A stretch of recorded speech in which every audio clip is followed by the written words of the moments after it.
All right, today is July 9th, the Easton Zoning Board of Appeals. I'm Ryan Cook, the chair, and we are going to, we'll do the business stuff at the end. We'll just get right into this. So first one is variance. Mr. Carroll, you here? 2 Howard Street? Fantastic. I'm sorry? Yeah, no, I'm going to take care of that.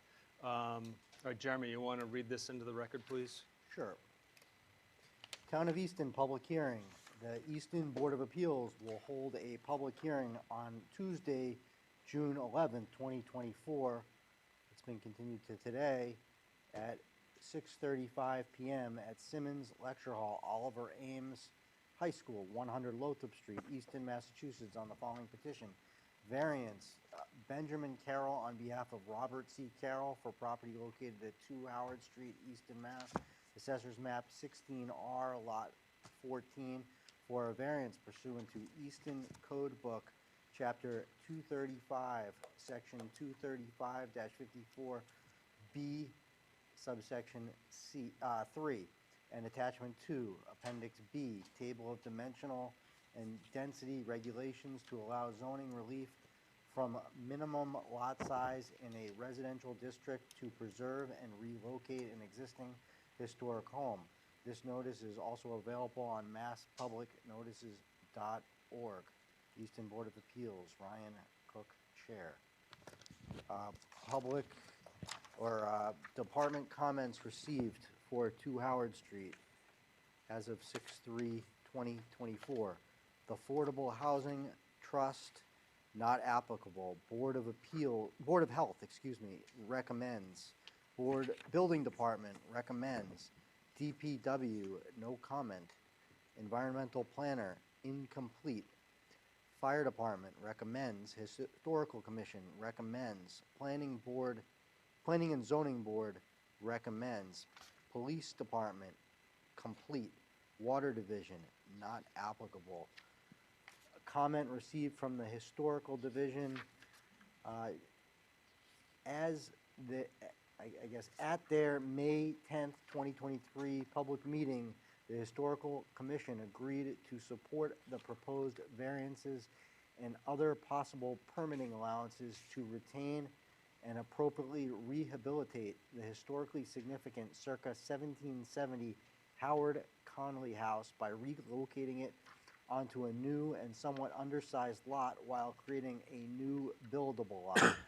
The Commission understands the proposed historically appropriate rehabilitation will include wood shingle siding, architectural asphalt roof shingles, 3-dimensional exterior window grills, period-appropriate wooden doors, meaningful efforts to retain the interior and exterior center chimney, and other historically appropriate details, and that the applicant will consult with the Commission on final design and materials, but recommended.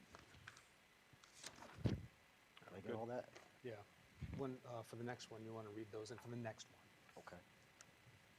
All right. All right. Oh, and who is sitting on this? See, that's why you're here. So I'll be sitting on this. Mr. Curran, Mr. Kay, Mr. Handberger, and Ed will be sitting on this one as well as a voting member. All right. Mr. Carroll, you ready? Ready. All right, sir. Good evening, everyone. I'm Ben. I am the applicant for this project. The owner of the project has the misfortune of being my father. So you guys are stuck with me. So I'm going to take you through what I think on paper is a complex project, but the variance request itself I think is relatively simple. Yeah, absolutely. So the house is 2 Howard Street.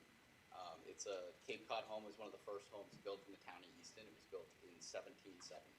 And our plan and our hope right now is to try to relocate the house on the lot, create a new lot, which makes rehabbing what is a currently very derelict home financially feasible. The lot itself has some sort of more standardly recognized hardship factors, and I'll also argue that the structure itself constitutes a hardship. So this is a photograph from the family history of the Howard family, which is a 300-page treatise on the development and the impact that they had, particularly in building up the South Shore. This is the current conditions of the front of the home. I included the historic plaque. The house itself, it's not on the National Registry of Historic Places, but it is registered with the State Historical Commission. This is a plan that we came up with, I think, in conjunction with the Historical Commission. It's the precedent for doing this, I think, was started with 149 Lincoln Street, and the commission recommended, as opposed to demolishing this and just rebuilding on the site, potentially we come here and find a way to preserve this house in a way that saves a piece of history and also creates an economically viable project. So a description of the property, which are the things I think this board will care the most about. The entire parcel, although a lot of it is encumbered with wetlands, as you'll see, is 302,000 square feet, just under 8 acres. The actual frontage that both lots enjoy is 432 feet. And I think you'll see here, I have a blow up. I'll show you the full plans, but this is sort of a zoom in on what we're trying to do. But when you see the full plan, you'll understand the shape factor hardships that are at play in creating an additional house lot on this property, despite the amount of space that exists here. So you can see the existing structure sort of outlined in grid. Can you see my cursor? And our plan is to move that up the road approximately 60 feet and back. So this will meet all existing setback requirements, and it will have, I'll give you the exact amount of frontage, but it's well over 150 feet of frontage. The only variance that we need is to create a just over 19,000 square foot lot. So it would be relief from the dimensional regulations for a residential district in Easton. And this is the property itself, which I think will give you somewhat of a better idea of what we're doing here. So the house itself, which is located in the front, again, I think you can see my cursor, is approximately 1,800 square feet. And it has pretty much everything you could imagine wrong with it, right down to some structural issues that'll create challenges with moving, but we've gotten quotes from professionals to do it. We've had an engineering assessment, and part of the time delay that you've seen between us speaking with the Historical Commission on May 10th and being in front of you now, in part has to do with me delaying a couple times because we welcomed our second daughter, but in reality, were some holdups in figuring out a plan to feasibly move this house. So we're gonna move it approximately 60 feet. We're gonna utilize a crane. There'll be extensive interior and exterior demolition in the process, and our hope is that we're saving the post and beam frame, having a structure that we can bring back to, that we can work with the Historical Commission to rebuild, and hopefully, although we've made no promises to the Historical Commission, save the original center chamber. The barn itself, which not unfortunately, but is also a registered landmark in the State Historical Commission, is beyond repair, so that our proposal will involve demolishing that structure. And this was, it is a video, so I think you'll be able to see a little bit of the damage to the back.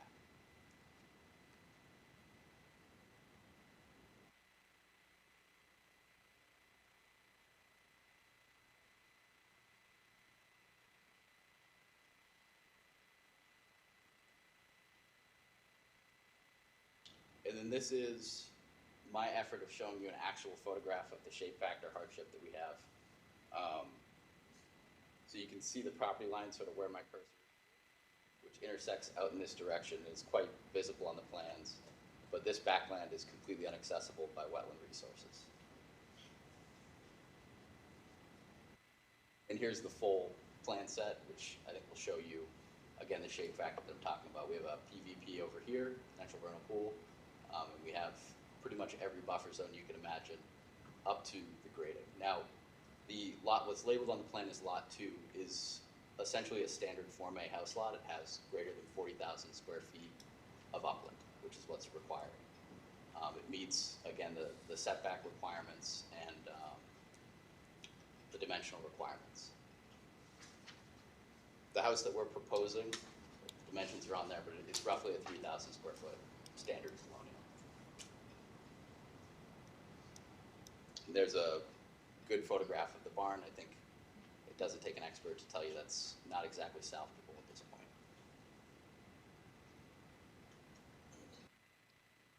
So I think the Historical Commission letter was written and read into the record here, but this is essentially the conclusion, is that the Historical Commission is in support of a variance this as a way to continue to preserve historic properties that may otherwise not be feasible to preserve.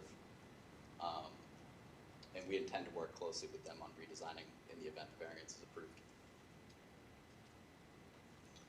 So our sole requested relief, again, is 235 attachment 2 of the appendix B for dimensional density. And the exact square footage of our proposed lot, which is all upland, is 19,509 square feet.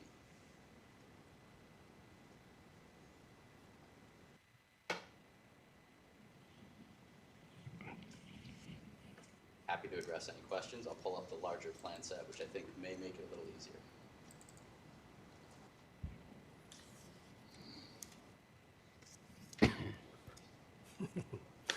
All right, members of the board. So, Mr. Watson, you want to start? I really have no questions. Okay, Mr. Hamburger? He answered, the only question I had was on the, what was gonna happen to the barn? All right. Mr. Kay? Not right now, thank you. All right. No, no questions. My question had to do with the barn. And that there's apparent, there's no saving that. Did the historical commission have anything to say about the barn at all? Yeah, there's I nothing. don't think it's addressed in their letter, but it's gone. It's gone. Okay. Were there other alternatives that were looked at?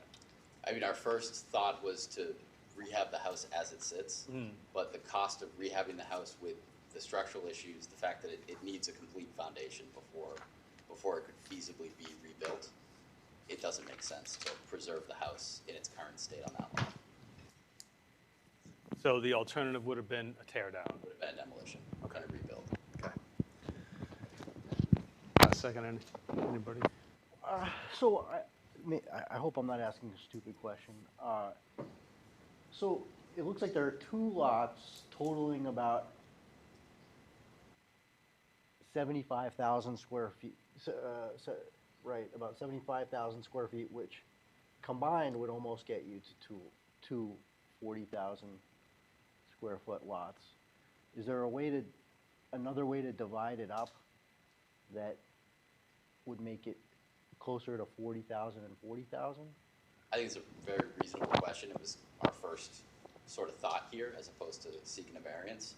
The problem that we'd have there is it would be a very odd-shaped horseshoe lot if we did it, and we would lose the ability to have the full amount of upland required for the additional lot in the front.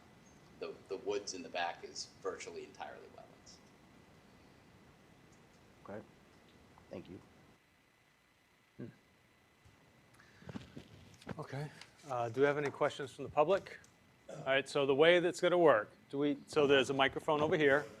So why don't you come over, name and address, nice and clearly into the microphone. And the microphone isn't for us, the microphone is for everybody out in TV land. I have a very booming voice. You sure do, and it's going to sound awesome on the microphone. Jean wanted to ask some questions. She'll get there. You're not the Oh, owner. hold on, so you had to address me, not the applicant. Yeah. He's Name- not the owner name- of the property. name and address, Oh, please. that's right. Michael C. Keith. I live directly across the street at 3 Howard Street in southeastern Massachusetts. Thank you. Okay, now may I turn to him? To me. Oh, okay, so he can't be addressed. Correct. Oh, okay. All right, all right. My question would be, when two houses are put on that property, what's to be done with those houses? Are those houses going to be then sold? Are those houses going to be leased? What's to be done with those two houses? I mean, that's not the purview of this board to tell someone what they can, whether they can sell the house or lease the house. They would follow any applicable laws in the Commonwealth of Massachusetts, and as a private property owner, they have free rights to do as they see fit with their property. So in other words, the property's been divided into two lots. Is being proposed to be divided Oh, into it's two lots. being proposed, it hasn't been approved yet? Correct. All right. That property has stood there for 250 years as an owner-occupied single domicile. Now the proposal is to split that lot and create two houses on that lot. And the concern of neighbors here would be, what is going to happen to those houses? We fear that they could be leased houses. We could have two rental houses. The same I thing know, could be happen that the current owner could lease the yeah, existing house, so. free to do whatever he wants. That is correct. All right. I'm disappointed that the owner is not here, that he sends as his legal counsel his son. I mean, again, an owner can have An anybody they owner can want do address. anything he wants, correct. correct. And that's one thing that does concern us, that as we sit there, and in the aggregate, there's people who have lived in that area for 170 years. So we're necessarily concerned with what is going to take place in that neighborhood when the houses that surround it are obviously worried about what the prospects are for Well, our let me ask you, neighborhood. so what are you worried about as far as prospects if it were to be leased? Could you, That we'll have could you two enumerate rental your units fears for in an me? area that there are no rental units, except for one block down the street. Okay. That changes the nature and complexion of neighborhoods. You Are they must know that. are they still not people living in a home?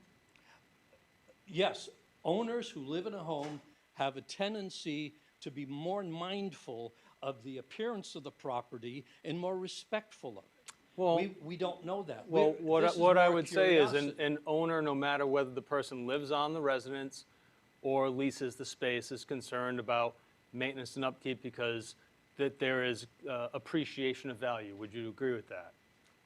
If the owner is living on the property. Regardless. You If mean the- the if property itself? The property itself, they want to see the property continue to appreciate. Would certainly. you agree with that? Absolutely. Okay. That does make So, sense. We have no control of whether someone Exactly. is leasing the property. And if they do lease the property, we have no control of whether they're a good landlord or a bad landlord. It keeps the family courts full.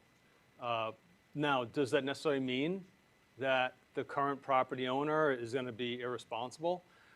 We have no idea, and we can't speculate. All we have in this case of variance, we're going to step through the elements of a variance, and the answer to all the questions of the variance needs to be yes, so that it could potentially move forward. And that makes perfect sense. The house has been unoccupied for 2 years. During that 2 years, its appearance has gone downhill. It looks kind of like a collection spot for junk in that area. Sure. And for us, that reflects on the person who has purchased that property. So we're just necessarily concerned. We don't know the legalities of whether this person can build apartments on that lot, but we're concerned because there are implications for property values and for people who live there. And it would have been reassuring to us if Mr. Carroll had been here instead of legal counsel. I know, Mr. Carroll is here. not the owner. It's The his direct representative relative, of the oh, owner, not the representative owner. and his son. But we would have been reassured if we had seen the owner of the property. He's in absentia as far as we're concerned. Maybe not I mean, legally. legally, He's he's not got in legal absentia. He counsel. has legal It's his representative son. here. It's his son. Right. With a vested. Also, we know that Mr. Carroll is a builder and developer. Mm-hmm. Bottom line oriented, so we don't know really what's going to happen over there. And that's what has inspired our questions and our concern. Mm-hmm. And I'm glad they're a matter of record. I know that there'll be some other questions that are come And forth. we're with. happy to have them. Great, and we're happy that you're happy to have them. Fantastic. Thank you very much. You're welcome. All right, ma'am. So again, same thing, name and address, nice and clearly for the record. Maria Wilson, 16 South Street.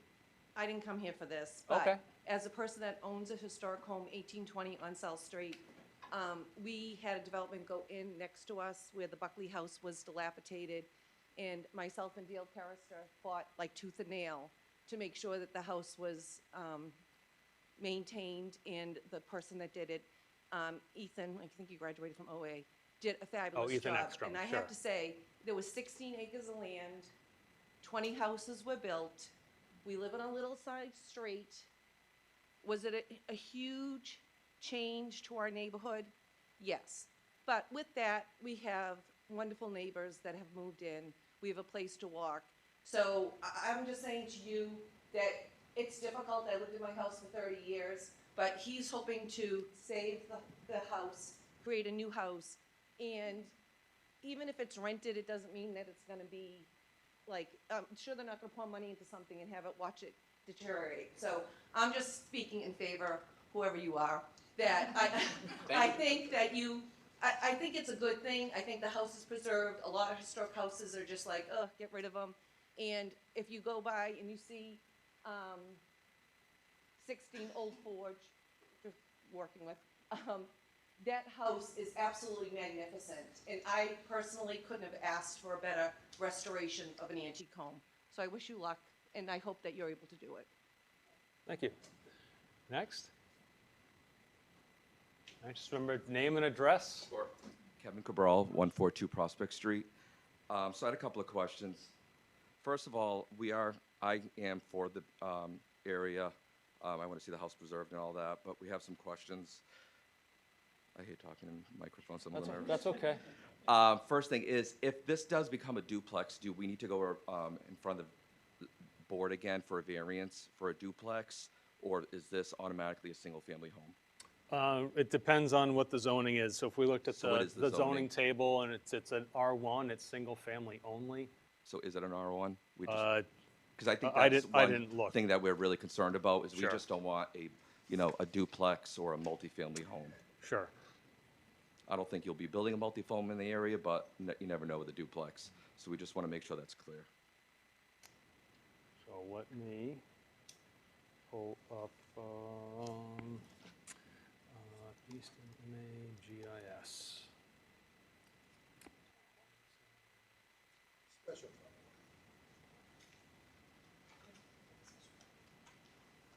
Right. I think it's a special permit for a duplex. Yeah. It's So, it's in a I mean, residential. I would just pull up, I don't remember everything in the Yep. table off the top of my head. Oh, Okay. there we go, fantastic, thank you. Duplex, it's, you go to front of the planning and zoning board. So, they would need permission from another board to be able to do that. Okay. Last year at the meeting, you had spoken about with the Bay Circuit path, which is the bike path in the back, making a parking lot in that area. It's on ECAT, on the historical. Whatever happened to that? Is that still happening? Is that still? I have no idea. 'Cause that's on file. Anybody? That wasn't a zoning, I that don't- wasn't, that question wasn't in front of this board that I can recall. Can you speak for that, or I mean, I don't know, what would, when you presented it last well, year? I guess my question would be, what's the relevance to the proposed plan? Well, it's just a parking lot with cars and, What does that have to do with this property, though? I think I It's- know. I believe at a historic commission, I was talking about creating potential access to the Bay Circuit Trail, which that side of town, in my probably biased opinion, has no access to the Bay Circuit Trail Yeah. despite it running through it. And you have all these pathways that lead it out onto sort of busy roads. We haven't presented that. So there's no plan at this time to put a parking lot there. okay. I have no idea what that zone is. Are we able to put a clause in there that, in order to pass this, since it is historical, that we keep, the buffer zone on the corner with the landscape, the trees, and the historical, like, stone wall, just to keep with the nature in the area? We can add any contingency to approval that we wish. Okay. Can you take that into consideration? We'll consider that. Okay. Sure. And then my next thing is, I mean, it has nothing to do with the variance, but I'm just worried because since this person's bought this property, they put a trailer on there, and since that, it's become kind of like a dump, and it just looks terrible, and that's a bad representation of your dad to build, and that's what he does, so. So, I mean, understand if there's something like that, you do have recourse to the town. You can contact the town if the property's an eyesore, you think it's a health Who do I- issue. Yeah, who do I call? The zoning enforcement officer, I'd probably start with the Okay. building department. Okay. I mean, you always have recourse in town. It's just contact the town hall, and they're pretty helpful. They'll direct you where you need to go. And then my next question is, let's say we pick up the cranes, a historical home, and we're moving it, and it doesn't work out. It falls apart, which it could happen. It's from Yeah. 300 years old. Do we need to go through another, are they able now, because they have this lot, to build another brand-new home? Or what happens in that situation? Well, so what we're looking at here is, this is about 2 lots. Yeah, When it comes to building the houses, they're talking about proposing moving an existing historic home. Yeah. If for some reason it's catastrophic and the home's destroyed, Well, they would still have 2 lots. So they can And if just- they went to go build again, they would need to go through the building department and submit a build plan and get variance, yeah. approval. Makes sense. So, Thank you, guys. you Good bet. luck. Yes. You're up. Everyone. So my name is Natalie Diaz. I live next door, 6 Howard Street. I'm not sure if I have a question. Could you or a speak concern. louder? A question or a concern? What consideration was given to the drainage or the type of soil as it is right now?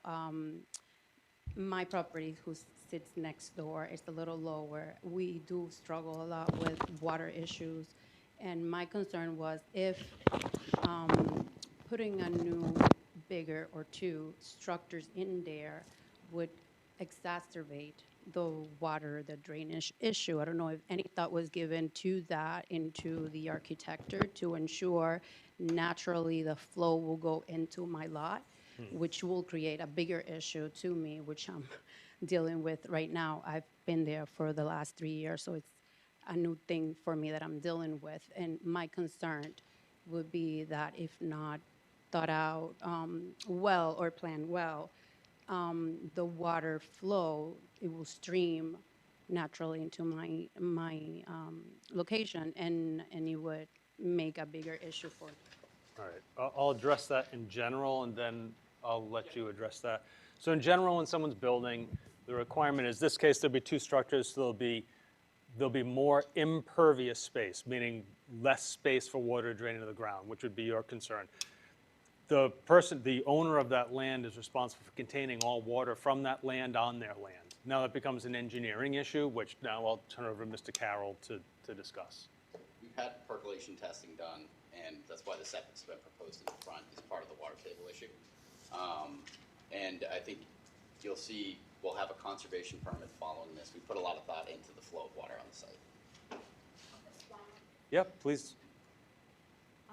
Once you build the new structure, would you plan, or do they plan, sorry, I forget, do they plan to do any type of fencing? We have a lot of like wild animals that come through the back. I'm sure they have dogs and they've seen it, and it's a little scary, so I don't know if there was any thought given to try to enclose the location, or would it still be open, which is something that I will worry about in the future. Sure. And again, that's something up to an individual property owner, whether they want to put a fence. Fence over a certain height requires approval from the town. So if they want to go through that certainly as private property owners, they have the right to pursue. Anything else? All right, Ms. Rummel. Thank you, Jean Rummel, asking questions, a member of the public, non-voting member of the board. Through you, Mr. Chairman, this seems, congratulations on the new baby, but Thank you very I have much. to address this the way I see it. Please. This seems to me like a sleight of hand matter. This whole issue of, it's like smoke and mirrors, the whole issue of the historic structure, to me, is at some level irrelevant. Could you have taken a set of 3 parcels, correct? You have 1 lot that has, it's a buildable lot, Yeah. correct? You have enough upland to build. My understanding of variances is that you cannot create a nonconformity. And it seems to me that's precisely what you're doing here. If you come to the board and said, I just want to use, and it's not slightly less, we're talking about a 19,000 square foot lot, less than half of the required lot size, you have what you need, which is a buildable lot. To suggest that you can't rehab this house doesn't make sense in light of that's exactly what you're proposing. You're proposing to rehab the house on another lot. If you had come to us and said, or excuse me, if you come to the board and said, I want to build a new house on a lot, well, you're creating a lot that by all, if they had come in parcels like this, they have to be merged by law anyway, unless there'd been in 1892 or something, another house that somehow gave it some sort of grandfather protection. I don't know if you would agree with that, but that's the way I see it. That there are no protections for this to make it a separate lot. And now what you're asking the board to do, forget that it's historic. I mean, I understand that the Historic Commission would love to have this house saved, but to move it there to me seems a little bit cute. You could leave this house, build a new house on the 19,000 square foot lot. Why not do that? What's the difference in the way that you've done it?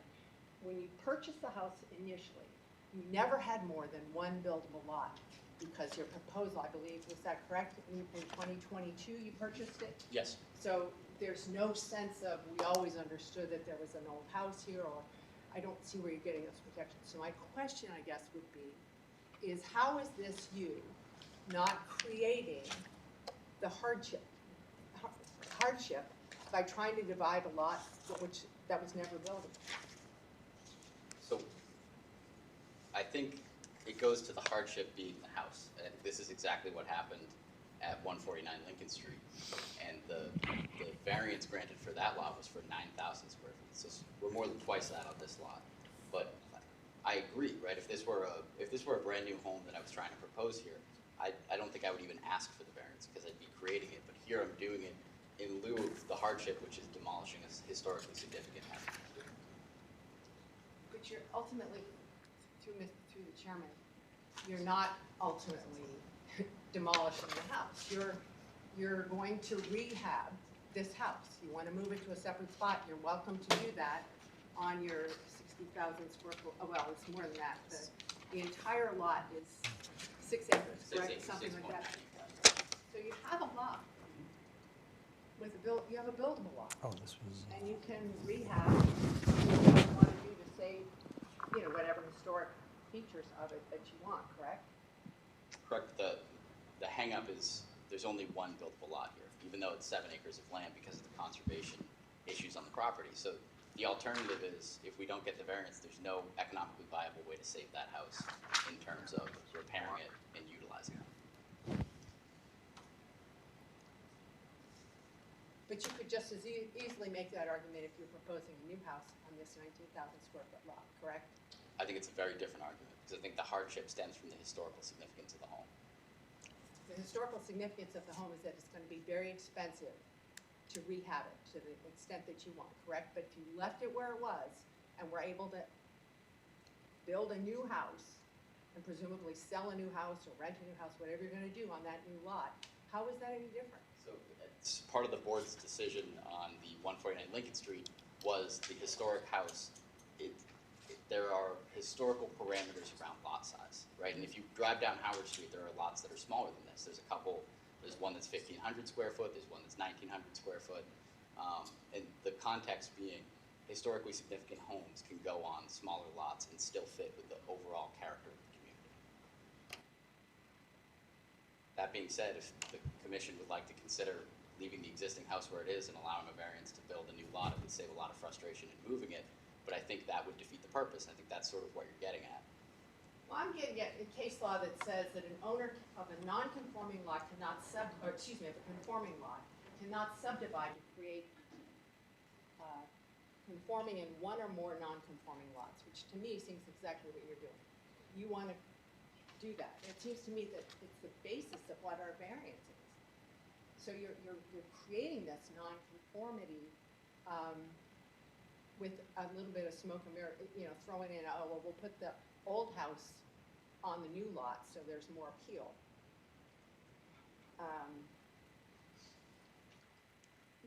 Now, may I ask through the chairman, have you had any feedback from the planning board yet, or from the building commissioner as to whether or not they would support such a lot creation? Are they going to allow you to make this lot? The planning board reported positively.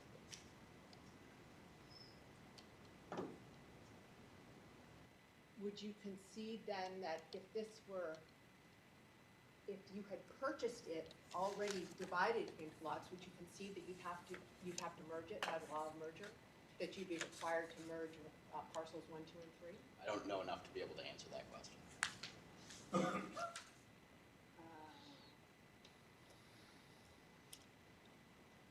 Do you have any indication that is there no part of your argument that you're looking for any kind of grandfathering, any protection? Is that correct? I don't believe so. I guess in the context there, like we have 81L, which allows non-conforming lots when a structure's been in existence since before 1975. allowed routinely. Right, but that's where the lot is now. It's right now on a conforming lot, meeting all the setbacks, correct? But if there was an auxiliary house on that lot, I wouldn't need ZBA approval for a variance to be able to subdivide that lot, and I could have two completely non-conforming lots pursuant to 81L.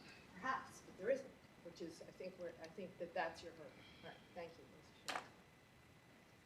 Okay. Any other comments? So had a chance, I'll give folks who haven't spoken yet, so please.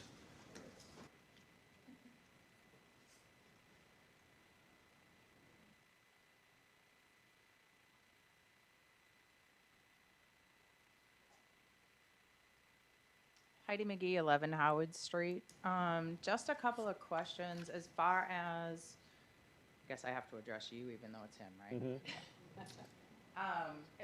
So when the proposal is to move the old house over, are you just going to leave it as that structure, or are you planning to add on to it, extend it? What is the plan for that house? If, providing that it doesn't crumble.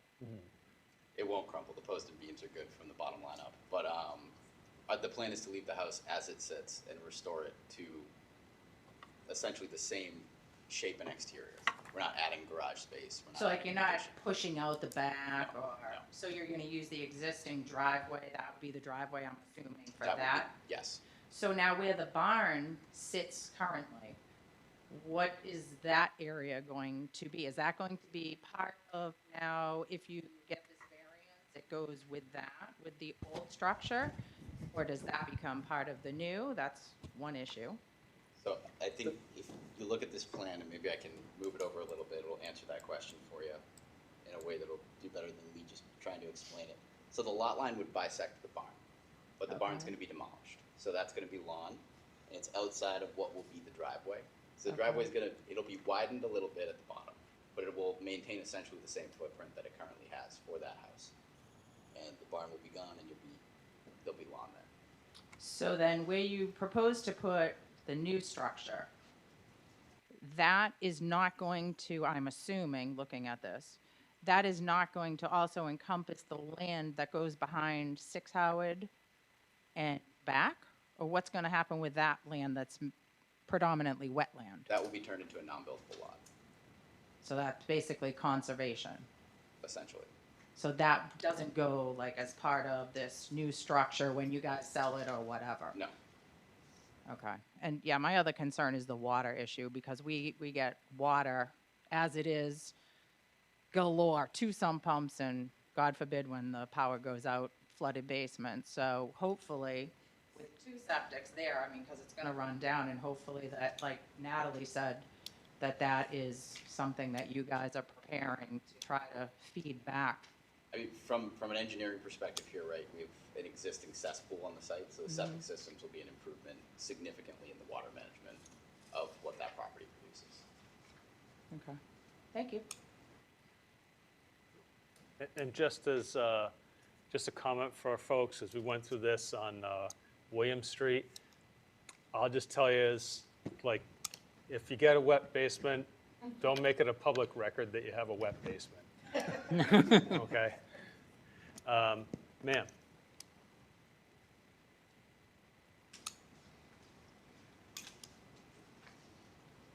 I'm Lisa Butler. I live at 71 Gaslight Lane. My question is, what are you going to do? What is going to happen to the historical place once it's moved and rehabbed? Is it going to be sold? Is it going to be a museum? Is somebody going to live in it? Like, what's going to happen? Again, it's up to the individual property owner. Being a museum, they would need approval for that, because that's not something allowed by right, but. As proposed, I'm just making sure I have this clear in my head. As proposed, there would be 2 livable houses at the end of all of this. If they're proposing, and if it's approved, then yes. Okay, that's all I knew. Thank you. You're welcome. Anybody else? Okay, so I'll entertain a motion. Close the public hearing. Move to close the public hearing. We have a I'll motion from second Mr. Watman, second by Mr. Hanberger. Any discussion? Seeing none, all those in favor, vote by hand vote. And that is 5-0 to close. So at this point, we will deliberate So I'll remind everyone, this is a variance. So there are 3 standards we need to step through in order for approval, and they all need to be a yes in order to gain approval for the variance. The first one is there are special circumstances related to the soil conditions, shape, or topography of such land or structure. I'll let anybody want to start the discussion there. I think that's obvious. Okay. How would, do you want to expound on how you think it's obvious?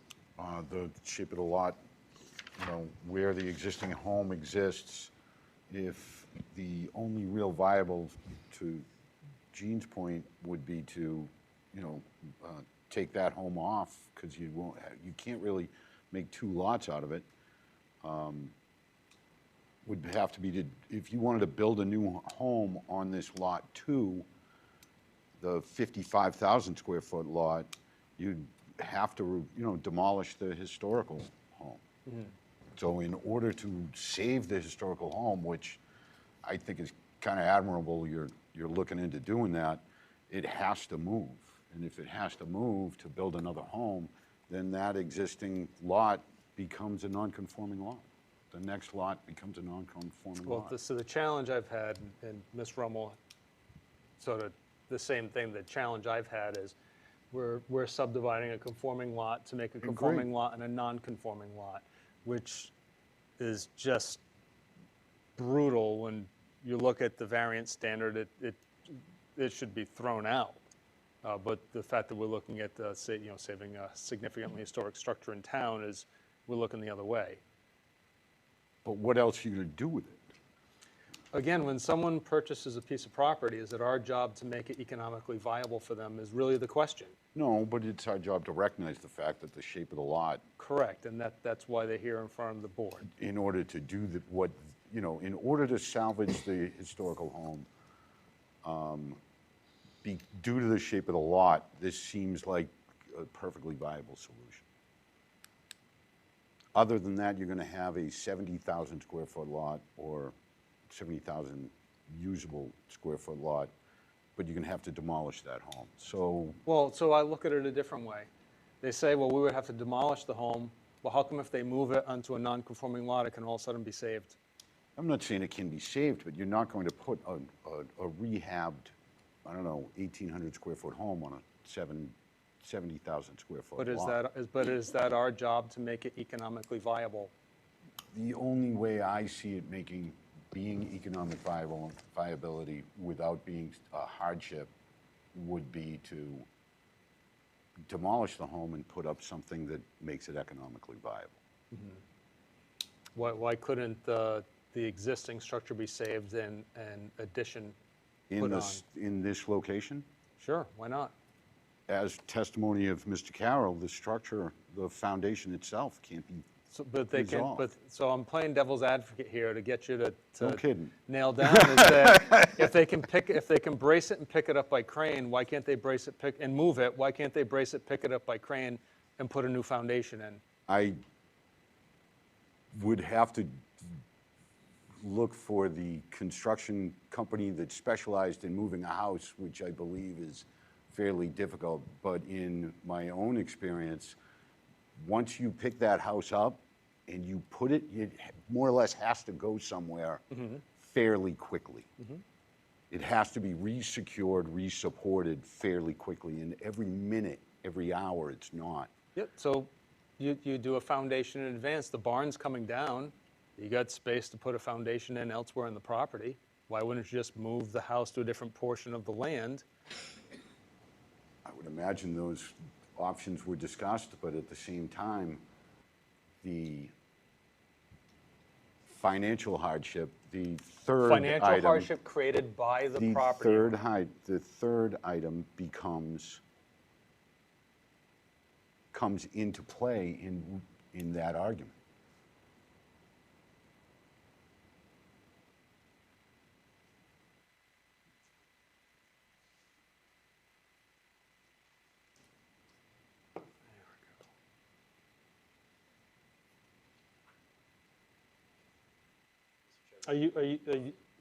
Just a second. Your father is the owner of 2 Howard Street LLC? Correct. Okay. So that, I mean, they already own the property. They own the property. And by this was recorded February 20th, 2024. So, purchased this year. So it was purchased. With within the knowledge that the existing building was there. Well, they knew the existing building was there, and they knew With their that knowledge when the they barn purchased the was not salvageable. I mean, Mr. Carroll has been a builder in town for a very long time. Correct.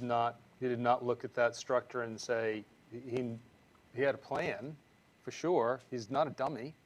Not calling him a dummy. So, and I didn't say you were, but my point there is just, we have to hold everyone to a standard. That's the purpose of a variance, is that we're taking a conforming lot with a single-family home on it Correct. and creating a conforming single-family lot and a non-conforming single-family lot. And to do so, they're asking for a variance, which is a tall order, and we're being told that the single-family home is a demo, but if we get this 19,000 square foot and change lot, all of a sudden it's not a demo, it's a rehab. I'm having a hard time with that. That's all. I'm not saying that not taking the historical commission's vote of confidence into play, but do you understand that it's asking us to take a major leap? I do. Okay. That's all. I do. And it's not to bust your chops. It's, I mean, I'm this not- is. you're not thi- busting this my is, chops. we got to, well, maybe I want to. No, but the whole purpose is, we're supposed to be here and stepping through the standards and making sure that they meet it. If it doesn't, we got to say no, or we got to say, well, we know it's not meeting the standard, but we're going to grant it anyway. That's all. Okay. All right. Anybody else have any comments on the first one, special circumstances relating to soil condition, shape, or topography? Nope. Okay. Second standard, literal interpretation of the provisions of the Town of Easton zoning bylaw would involve a substantial hardship, financial or otherwise. I mean, the question on that aspect of the variance standard is, and maybe this dovetails from what's been discussed already, but the substantial hardship is just, it just seems like whether or not we're going to try to preserve a historic building, and if that sort of is the paramount concern, then there would be a financial hardship. But if it's just a matter of convenience, I mean, it might not meet that standard. I don't know. So my question on the financial hardship would be, they purchased the property understanding that. So did they create their own financial hardship, and is it our job to get them out of it? Well, I guess maybe what I'm saying is, maybe it's related to what you just described, but the, yeah, I mean, the financial hardship is that they don't want to tear down a historic building. But they're trying to find a way to preserve it, and that's of paramount importance. I guess it's whether we get cynical about this and say, well, yeah, this is, they're trying to create two houses out of one, which I suppose would make, or two buildable lots out of one, which would obviously benefit them, because then they sell two houses. But, I mean, they're doing it with an eye towards trying to preserve a building that's been there since 1770. And I think, I don't know that if this were denied and they said, well, this is crazy and we're just going to sell it, the next person that comes along, whether they're going to preserve the house. I mean, All right, really, so- the financial part of it is it just makes sense Again, to I'm tear going to it play down. devil's advocate on this one, just because it's fleshing out the ideas, right? So if I were involved in the purchase of that house, I would have conditioned the purchase and sale. If they wanted to do this, I would have conditioned the purchase and sale and approval of a variance. But they didn't. They went ahead and purchased it and created their own hardship. And now, after they own it, are now asking for a variance. And, oh, by the way, we're trying to save a historic house. And again, it's devil's advocate. I'm not saying they purchased it with ill will, but we have to look at that. Why didn't they purchase the property contingent on approval? Yeah, I mean, I don't know that we're going to get an again, answer to that no, question. but the would it involve a substantial hardship, financial or otherwise? Again, was that created by the current owner himself? Yeah, I mean, I can't give you an answer to that question. I know it's a question. Yeah, no, Yeah. no, it's, and I don't have a good answer to that question. Okay. Anybody else want to add anything? Good point. My only comment would be that the cost to rehab this house, which is relatively small, is going to be a losing venture. And the only way to succeed with maintaining it is to build a new house and take the profit from that and hopefully come out whole. But you still haven't answered my question though. If that was, why would, it seems like we're backtracking when, as a real estate developer, again, he's been doing it a long time, very smart man, he's made a lot of money, congratulations, God bless America. How could he not understand that in advance? That it was gonna be expensive to repair a 1770 house with failing foundation or failed foundation. I don't think it's our concern whether he, Sure it is, because they're asking for a variance and they're asking us to subdivide a lot and create a non-conforming lot through variance, through the power of a variance. So it is our concern. They've made it our concern. You want to add something, Jeremy? I just wanted to, I'm just trying to think if there's some way that it is a funny shaped lot and there's like 6 acres behind it. And I'm wondering if there's some way that the other 6 acres could be combined with 19,000 square feet to make it so that it's a conforming lot. It seems like it wouldn't be that hard to do. Well, that there are shape requirements too. So if I'm not mistaken, to do that, it wouldn't meet the shape requirements. No iteration of that have I seen it meeting shape requirements. So that's the challenge with that. It would be great, we happen to have shape requirements in town. Okay, last one, desirable relief may be granted without substantial detriment to the public good and without nullifying or substantially derogating from the intent and purpose of the bylaw. Who wants to start on that one? Can I get back to the financial hardship for a second? You can, sir. Thank you. Assuming the variance wasn't granted, then when you're saying that Mr. Carroll obviously knew what he was purchasing, and I agree with that, his other option, of course, is to demolish the historical house. It's an option, not the only option. Not the only option, but an other option But- would be to demolish the existing house, But I think put up a large house on a 70,000 square foot conforming lot, and then you're not in front of this board for a variance at all. correct. So it's Well, almost not to in front of me- our board, but I believe there's Understood. for a I'm talking to historically this one. significant home, they would have to go in front of a board for approval of demolition. 100%. You have to get a And that's permit not to a- demolish a house. You have to get a permit to demolish, but for historically significant, I think they still have to go through the historical commission. But they wouldn't be here seeking a variance. They wouldn't be here, no. Not seeking. They'd be in front of other boards. Correct.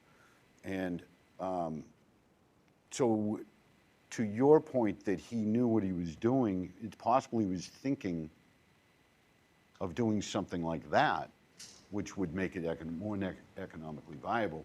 And now what he's trying to do is save this historic structure, and this is the only way to do it. So he's wearing, Without he's wearing a going through. cape, blowing in the breeze. Just saying, you're playing devil's advocate. I I'm am. playing the other side. So it's possible. Of course it's possible. Okay. I mean, it's not my job to be in the head of the the property owner. No, no, it's not. But I think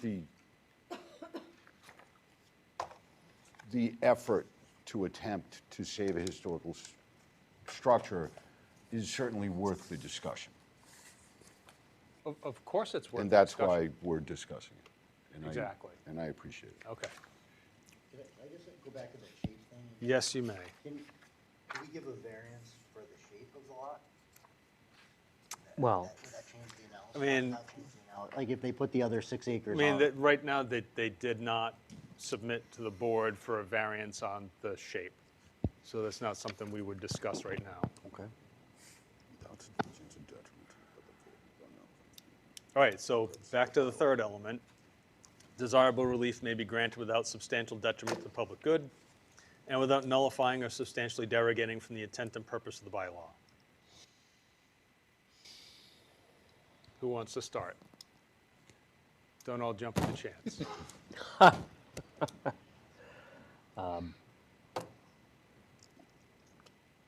I mean, I don't see where or how there's a substantial detriment to the public good by allowing this, unless the public good is defined or meant as maintaining the zoned lot size in all circumstances. I don't think that, I mean, there were some comments about the drainage issues. I mean, and I think that that's probably something that is of a concern. But I mean, moving that house, I don't think creates a substantial detriment to the public good. Unless you say that the public good is that we have to keep these lot sizes within the zoning bylaws in the absence of something, some special circumstances. It kind of, I guess, goes back to the first point, but I don't think just looking at it in and of itself that there's a substantial detriment to the public good.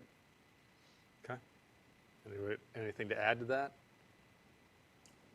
I think the two portions almost seem contradictory in this particular instance. I think there's a definite, it's certainly not a detriment to the public good, but, you know, the intent and purpose of the bylaw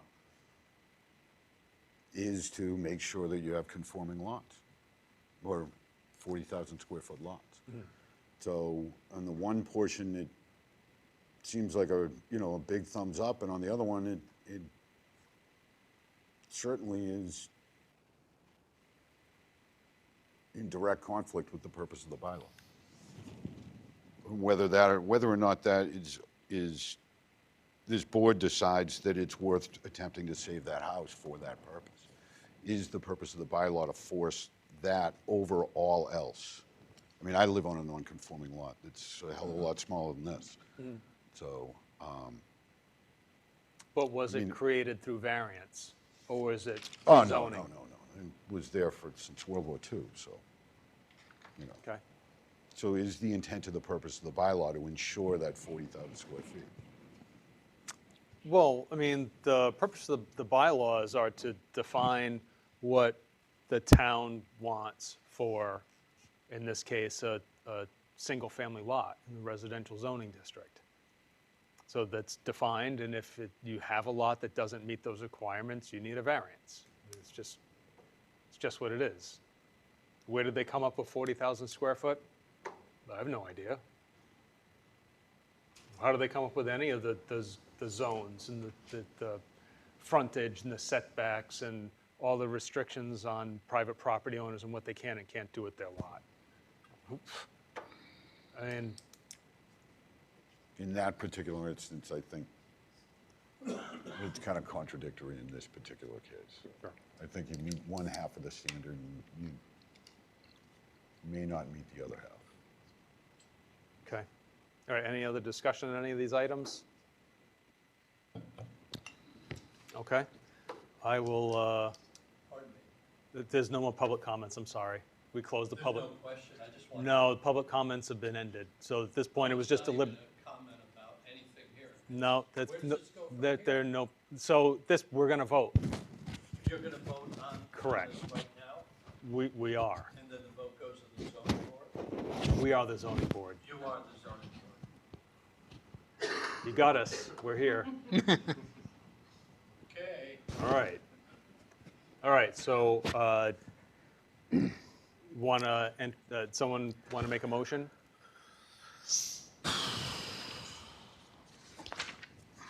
Mr. Hamburger? I'll make a motion that we approve the variance as requested. Seconded. No restrictions, no additions, no, just want to make sure.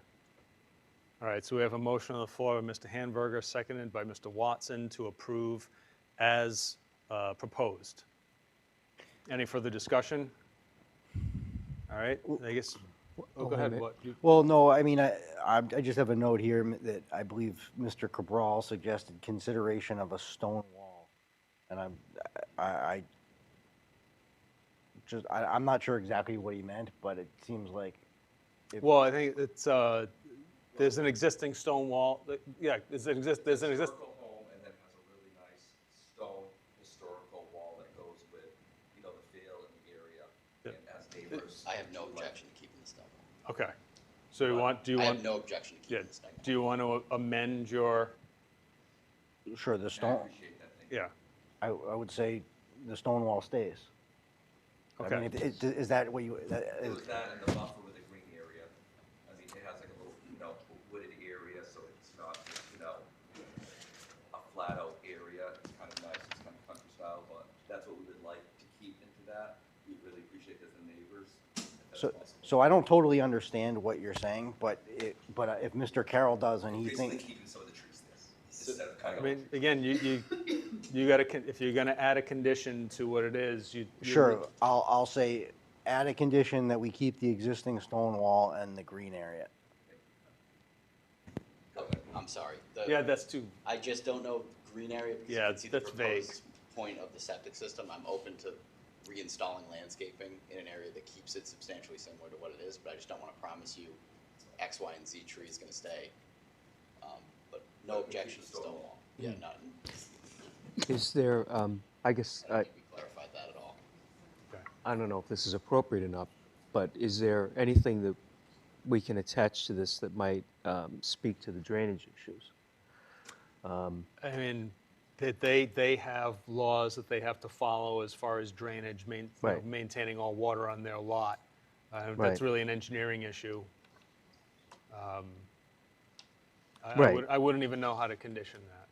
No, I don't either. I'm throwing it out there just because it's one of the concerns that's been expressed, and I think it's justifiable. I mean, there are situations where sometimes houses get built, even sometimes swimming pools, and it changes the flow of the I groundwater. 100% agree. Yep, This does still require a conservation permit. right. Just Yeah, Plancho's working well. Yeah, exactly. Yeah, he's got to go in front of the Conservation Commission if this is approved anyway. So, Right, and if they don't approve it, then that the project won't go forward. right. Okay. So the way this is, so we have a motion to approve with an amendment to maintain the stone wall. Okay. All right. Okay, so that's the motion, and it's been seconded? Yeah, it was seconded by Mr. Watson. Okay. Yep. All right, so I guess we'll start the vote. So all those in favor? Favor of what? Favor of approving. That was your motion. My emotion, what happened to the stone wall? That was That's amended to add. That was How does an that addendum. work? Correct. The It house was- is it going to was- be it moved was an 100 amendment to your- The house is being moved 100 feet. 60. Is the stone wall going to be Six- moved 60 100 feet. feet? the stone wall's out front, so the stone Yeah. wall's not involved in the movement. Right. It can There's a act- stone wall all around On the the house? exterior. The lot? It sort of runs the property line. Uh, I can probably find it on Google Maps if you really want to Yeah. look. It's like a sidewalk barrier. Yeah. I actually all think it's all right. shown on. All right, there's a little too much back and forth at Sorry. this point. 2 Howard Street. All right. So the motion is approve, maintain the existing stone wall, sort of where we are. So all those in favor, then a hand vote, all those in favor? That's 4, opposed is 1, and that passes. Congratulations, Mr. Carroll. Thank you. I appreciate all the, questions, et cetera, from the the public. It's much better back and forth. Is this all a matter of record that was spoken here? Yes. You can find that online. Yep, on ECAT. so, yeah, it's on ECAT, so it's all available. Everything done in the public office is required under public disclosure. So, Good job. all righty, thanks, everyone. Thank you. All right. All right, ready for 482 Foundry Street? That's already been read into the record, but we have an addition, the letters. I'm asking Jeremy to read those letters in. Mr. Marioni, you all set, sir? Okay.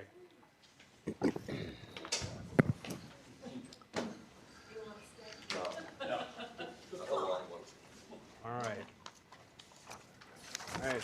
Again, Tuesday, July 9th, Zoning Board. This is a continuation of special permit for 482 Foundry Street. It's already been read into the record. On this hearing today is myself, John Curran, Jeremy Kay, Ronald Hanberger, and Jean Rummel. We do have two letters that I'm going to ask Mr. Kay to read into the record. They were received this morning. Mr. Marioni, did you receive a copy of those letters? Saw them online. Okay. I did. I saw Okay. them. All right. Thank you. All right, Mr. Kay, whenever you're ready. All right. Public comment dated July 9th, 2024 regarding special permit for 482 Foundry Street East in Deer Board of Appeals. And I'll start by saying that this is submitted by Denise Higgins, New Pond Way. I don't know if there's a number that got cut off, but Denise, 4 New Pond Way. Dear Board of Appeals, thank you for allowing me the time to put forth this letter. I have been in attendance for all matters related to this issue. However, an immediate pressing issue prevents my attendance at this time. Nevertheless, my concern and involvement remain high. I will make this short and therefore readable. In the Easton Bylaws, Section 235, Section 56 of the 6 items of criteria outlined, 2 are highlighted in this letter. One is traffic flow and safety, and the second is neighborhood character and social structures. I would like to call attention to the fact that this local Furnace Village neighborhood was instrumental and supportive of the current neighborhood zoning changes. In doing so, the neighborhood assumed some risk, but was hopeful that the new changes would be more conducive to neighborhood harmony than a detriment. One of the major issues this area has faced and will continue to face is the narrow street and heavy traffic. This can be corrected in some ways. However, it will never be fixed. Foundry Street is undersized for the amount of traffic we currently have. Houses sit close to the road, and the street cannot be widened. The 5 corners intersection capacity is at a tipping point for a majority of the day, only dissipating in late evening hours. The very location of this quote-unquote drive-through business in the intersection is cause for alarm. The potential for backup is cause for concern. More concerning is the potential for an accident in the intersection, effectively shutting down movement in the flow of traffic. Ideally, if this were located outside the center of the 5-corner intersection, parenthetical, Roma Joe location or Harbor One, it would not have the same effect. For many of us, this is the angst we face daily. For us, traveling for our daily events, appointments, and work is a strategic struggle. Any disruption of traffic, an accident, an Amazon truck parking for an intermediate delivery, school bus pickup, among others, sends this stretch of roadway into turmoil. In terms of neighborhood character, you have noticed a dramatic revival in this area. Neighbors that grouped with this discussion of installing public sewer to the area have morphed into a local community with cohesiveness, grit, and interest. Following the sewer project, neighborhood communication and networking have remained strong. Friendships made, email distribution lists sustained. all galvanizing micro neighborhoods into a feeling of community. These neighborhoods are once again interested and involved in what their neighborhood looks and feels like. The group is aligned once again to promote the new park, Swifts Park, as a way to congregate and identify the area as we await sidewalks that will link our neighborhoods. And we await sidewalks that will link our neighborhoods. This board is uniquely aware of the turnout to some recent events involving the immediate and greater neighborhoods outside the Furnace Village area. If this quote-unquote restaurant were to promote a sense of walking community and sit-down service, its reception would be welcomed. The very nature of fast drive-through business negates the feeling of community. I personally very much feel the Taco Bell product. I personally very much like the Taco Bell product in business. I have offered to work to find a location in the town of Easton where its needs are better met. Respectfully submitted, Denise Higgins. Second public comment, an email from Lisa A. Braxton Reed, dated today at 7:27 a.m. Dear Zoning Board of Appeals, my name is Lisa Braxton Reed and I live at 27 Lamplighter Lane, Gaslight Village 2, Easton, which faces Foundry Street. Some of the most stressful moments of my life are when I am leaving my townhouse community and reach Foundry Street. If I need to make a left turn onto Foundry Street, I almost never do because it takes so long to get a break in the traffic, and I feel like I'm risking my life when I do. I usually take a right turn, then turn left into the parking lot where McGuire's Bar and Grill is, and loop around back onto Foundry. Even with that adjustment, it takes a good while to make that right turn onto Foundry because of oncoming traffic from Five Corners. Aroma Joe's is directly across from the entrance to my townhouse community. It's a shame that I have to drive there. It's only across the street, but I am deathly afraid of being hit if I walk to the crosswalk at the end of the street and walk in the crosswalk. So many cars whiz through there fast. If Taco Bell is built, it will increase the traffic and make the street even busier. I ask you to deny the permit for the sake of the safety of the nearby residents and our quality of life. Signed, Lisa Braxton. Fantastic. Ready, Ms. Marioni? Thank you, Mr. Chairman, members of the board. For the record, my name is Walter Marioni, and I'm an attorney with the law firm of Marioni, Shaughnessy & Muti. With me this evening is my partner, Michael Spillane, Corey Mason, who is an engineer with Green and Peterson, traffic engineer Robert Bollinger, as well as the applicant, Mark Raymond. So at the last meeting, we spent quite a bit of time going through the application, making our proposal, and standing board questions, members of the public, and we finished up. And the one thing we weren't able to engage the board in a conversation about, at least intelligently, was the traffic. And at that point, the status of the traffic was that the applicant's engineer submitted a traffic report. The town, working cooperatively with us, engaged a peer review, BSC, but the peer review had not commenced yet. So we agreed to continue it for the sake of having the traffic peer reviewed. The traffic has been peer reviewed. The peer review has been submitted to the board.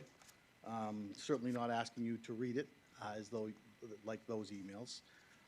The applicant's traffic engineer submitted a response letter addressing a handful of concerns.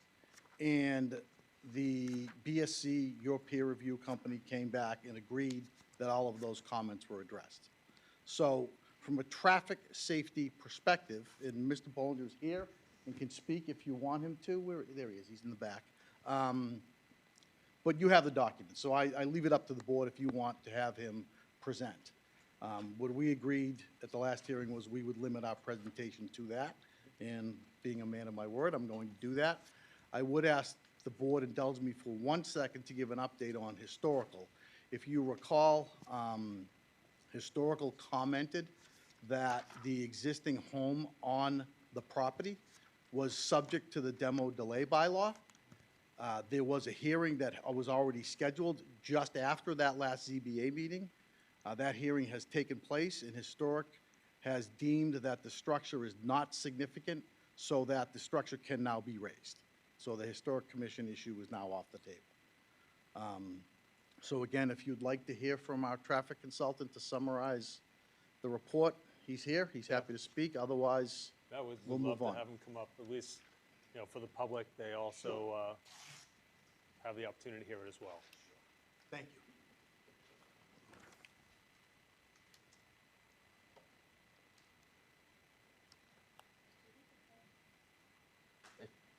Oh, yeah, so I can work on, that's fine. Thank you. You able to hear me? Oh, that's taped there. That should be able to pick you up. I'm going to be very brief, but thank you, Mr. Chair. Sure. Members of the board, for the record, Robert Bollinger, Freeman Peterson. I don't have a lot to add to what has already been stated by Walter. Just for the record, though, we did give a fairly thorough traffic overview at the May 7th hearing. I think at that time, though, as Walter indicated, the board had not had the benefit of receiving a peer review. And then obviously subsequently, we have gone through that process. And I would clarify the exchange between us and BSC to a large degree is cleanup items, asking for clarification on certain items. But by and large, if members of the board have sort of, given a cursory overview to their letter, most of their responses were, we're in agreement with this, we're in agreement with that. And this is a process that we go through fairly often. We're always willing to go through that process. So the municipality has some, level of comfort with our technical effort. And hopefully in doing so, BSC addressed any comments that were brought up as part of the public commentary period as well. So I think with that being said, I'm certainly not trying to avoid you, and I can certainly answer any specific questions that you have. But I think at this point, the board is just as aware as all matters are related to traffic as the applicant side is. But I do thank you for the opportunity to speak on the matter. Sure. Anybody have any questions? Go ahead, Jane. Would you please clarify whether or not there were any changes from the plan that we saw at the last meeting? Because you're saying we're all in agreement. I found that the responses was a very brief letter, and it was just a bullet pointed acknowledgement, like sort of like an okay. I'm not sure I'd go so far as saying we're in agreement. But there was a statement of recommendations under your conclusion section that talk about write in, write out, only that kind of thing. Is there anything significantly different that you're proposing based on your proposals? Certainly. No, understood. In essence, the geometric layout of the driveways is virtually identical to the plan that you saw back in May. My colleague Corey Mason is here. Corey, I'll try to stumble through this, but if I mess up too poorly, feel free to interject. I believe that there was a suggestion of a little bit of a slight modification. This was already proposed as write-in, write-out. And I believe that BSC had made a recommendation that we sort of tweak that island slightly just to add extra reinforcement to the intended turn prohibition there. But I think other than that, that was probably the most significant modification that we were asked to make to the plan. So there's no change on Bay Road? Is that left in only? This was always intended to be full access. Full access? Correct. And we intentionally limited the access on the opposite side of the site since that was the heavier traffic volume side. So that was self-inflicted, if you will, from the beginning. That was always our intent. So that was not done at the request of the peer reviewer. That was part of the original site design.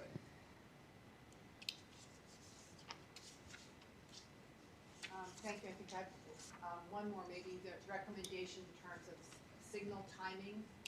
Is that something that is just included here is it something that the applicant is proposing now that he's seen the conclusions of the peer-reviewed study, or is that something that he's leaving up to our? I think that is something that we did investigate it. Again, we weren't asked to do it. That was just part of what we go through as part of our due diligence. My understanding that, as I read the BSC review letter, is that they didn't make a firm commitment. So I believe he's leaving that up to the town, whether it's at the ZBA or the planning board, to the town in some manner or form. If one of the municipal boards wants to implement that change, I think that's something that we're amenable to continuing to discuss. But I don't think, Walter, correct me if I'm wrong, I don't think we're explicitly asked to do it in the BSC letter. Yeah, I would suggest as a condition of the permit that a condition would be acceptable that the applicant through the site plan approval process work with DPW to review those documents, and in the event that DPW wants some timing changes made, that they be implemented. I don't know how else to do it, right? It's really a DPW issue more than sort of a special permit application issue. That would be my suggestion. I'm sure the applicant would have no issue with that at all. Mr. Chairman, could I just for one moment clarify, just to make sure that you have this correspondence? So attached to the planner's last updated letter, the last page of that was the most recent communication dated June 28th from BSC to Stephanie Danielson, in which BSC goes through point by point and says, GPI response accepted, GPI response accepted, revised table is accepted. So when we're referring to BSC in their last communication accepting GPI's letter in response, that's what we're referring to. But it was tucked into the back of Stephanie's letter, so you may not have seen it. So I apologize for not being clear on that. I doubly apologize. I could have been clearer about that as well, so thank you.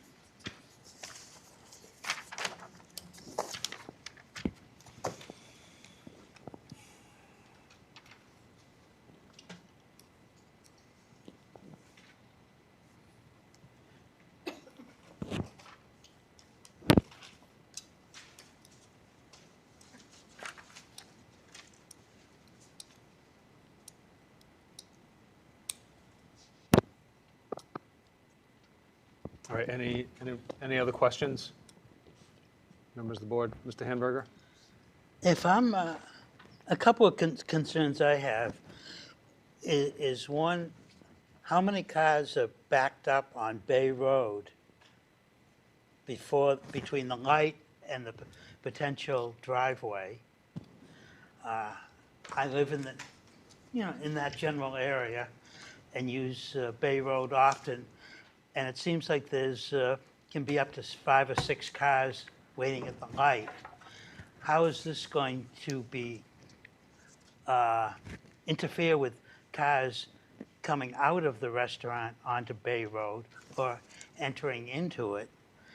And the other concern I have is if I'm heading west on Foundry Street from West Bridgewater, how do I get into the restaurant?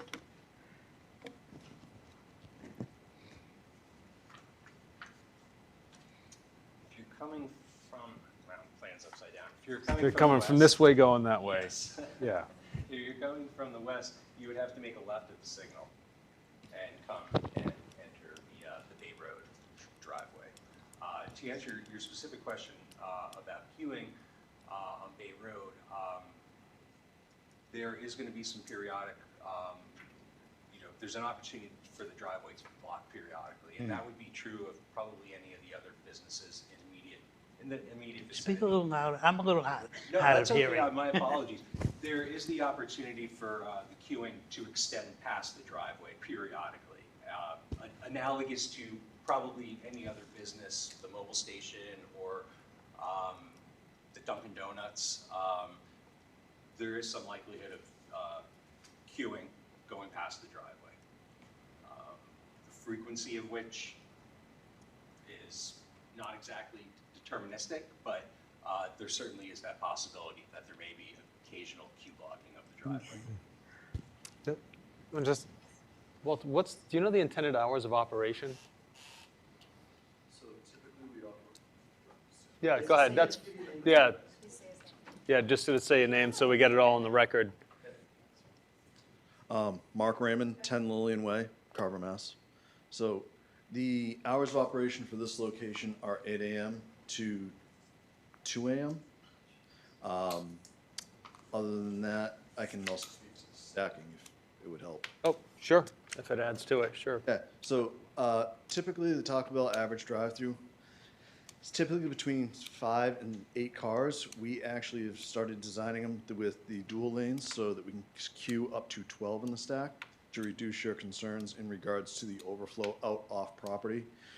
We also would have directionals where we could possibly have those, the way they loop in that way, if they're not coming off Bay Road on the left, they can actually snake down that way, but typically you never have more than 6 to 8 cars in a queue. The average turn time on a car is 3 minutes from the time they pull to that order point to the time they're at the window and they leave. I apologize if I misinterpreted your question. I thought you were asking about the queue at the signal, not the on-site circulation. So apologies if they're named. You were correct. Oh, okay. Thank you. All right, go ahead, Gene. Mr. Chairman, regarding the queuing, my recollection was at the last meeting, there was a presentation that the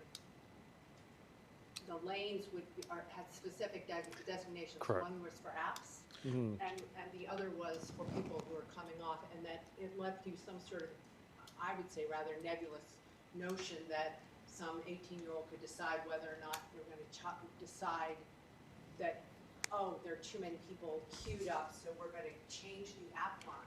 So could you just explain how that works compared to, based on what you just said? Sure, about- I think if I understood your question, the 2 lanes are identified. One is a specific standard drive-through lane, like you'd pull up today, you'd pull up to a speaker, you'd place an order.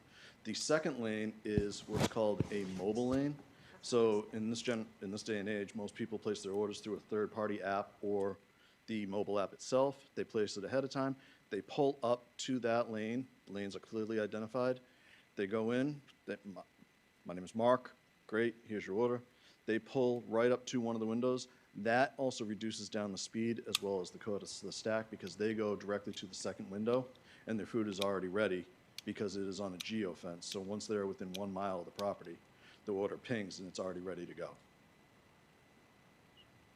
So how does that figure into your calculations? I mean, we may back up into the street, which to me, my take is that this is about traffic. The issue here for me is about traffic. So you have a line that's already designated. You've got one full app line or mobile app line, and then the other one is the one that's queuing separately?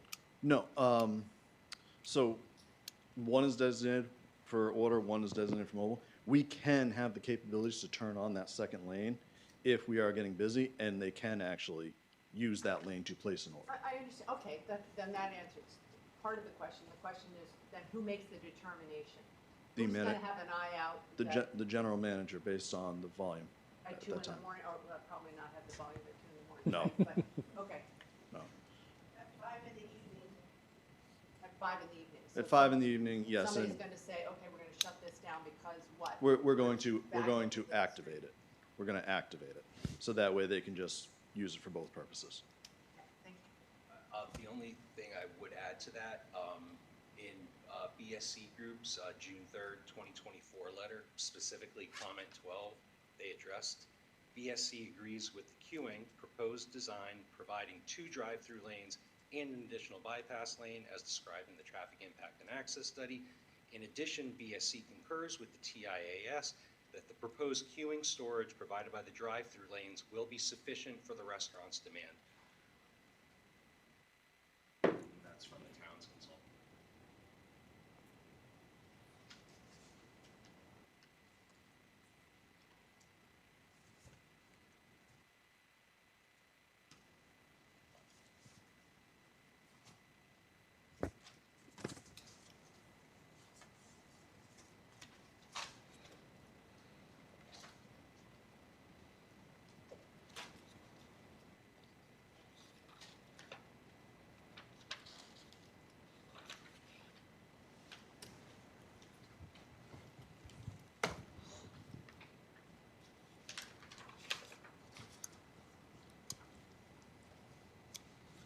I don't know if you were looking up something. That's okay. Thank you. My queuing question's been answered.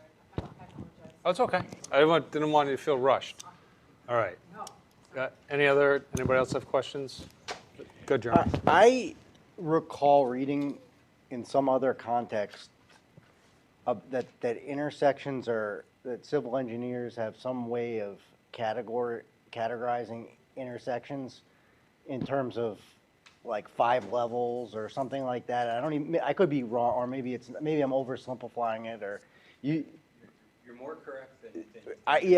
Well, I'm just it's something I read a long time ago at some point, and maybe you could explain that a little bit, and then my question is there anything about adding a drive-through to the restaurant?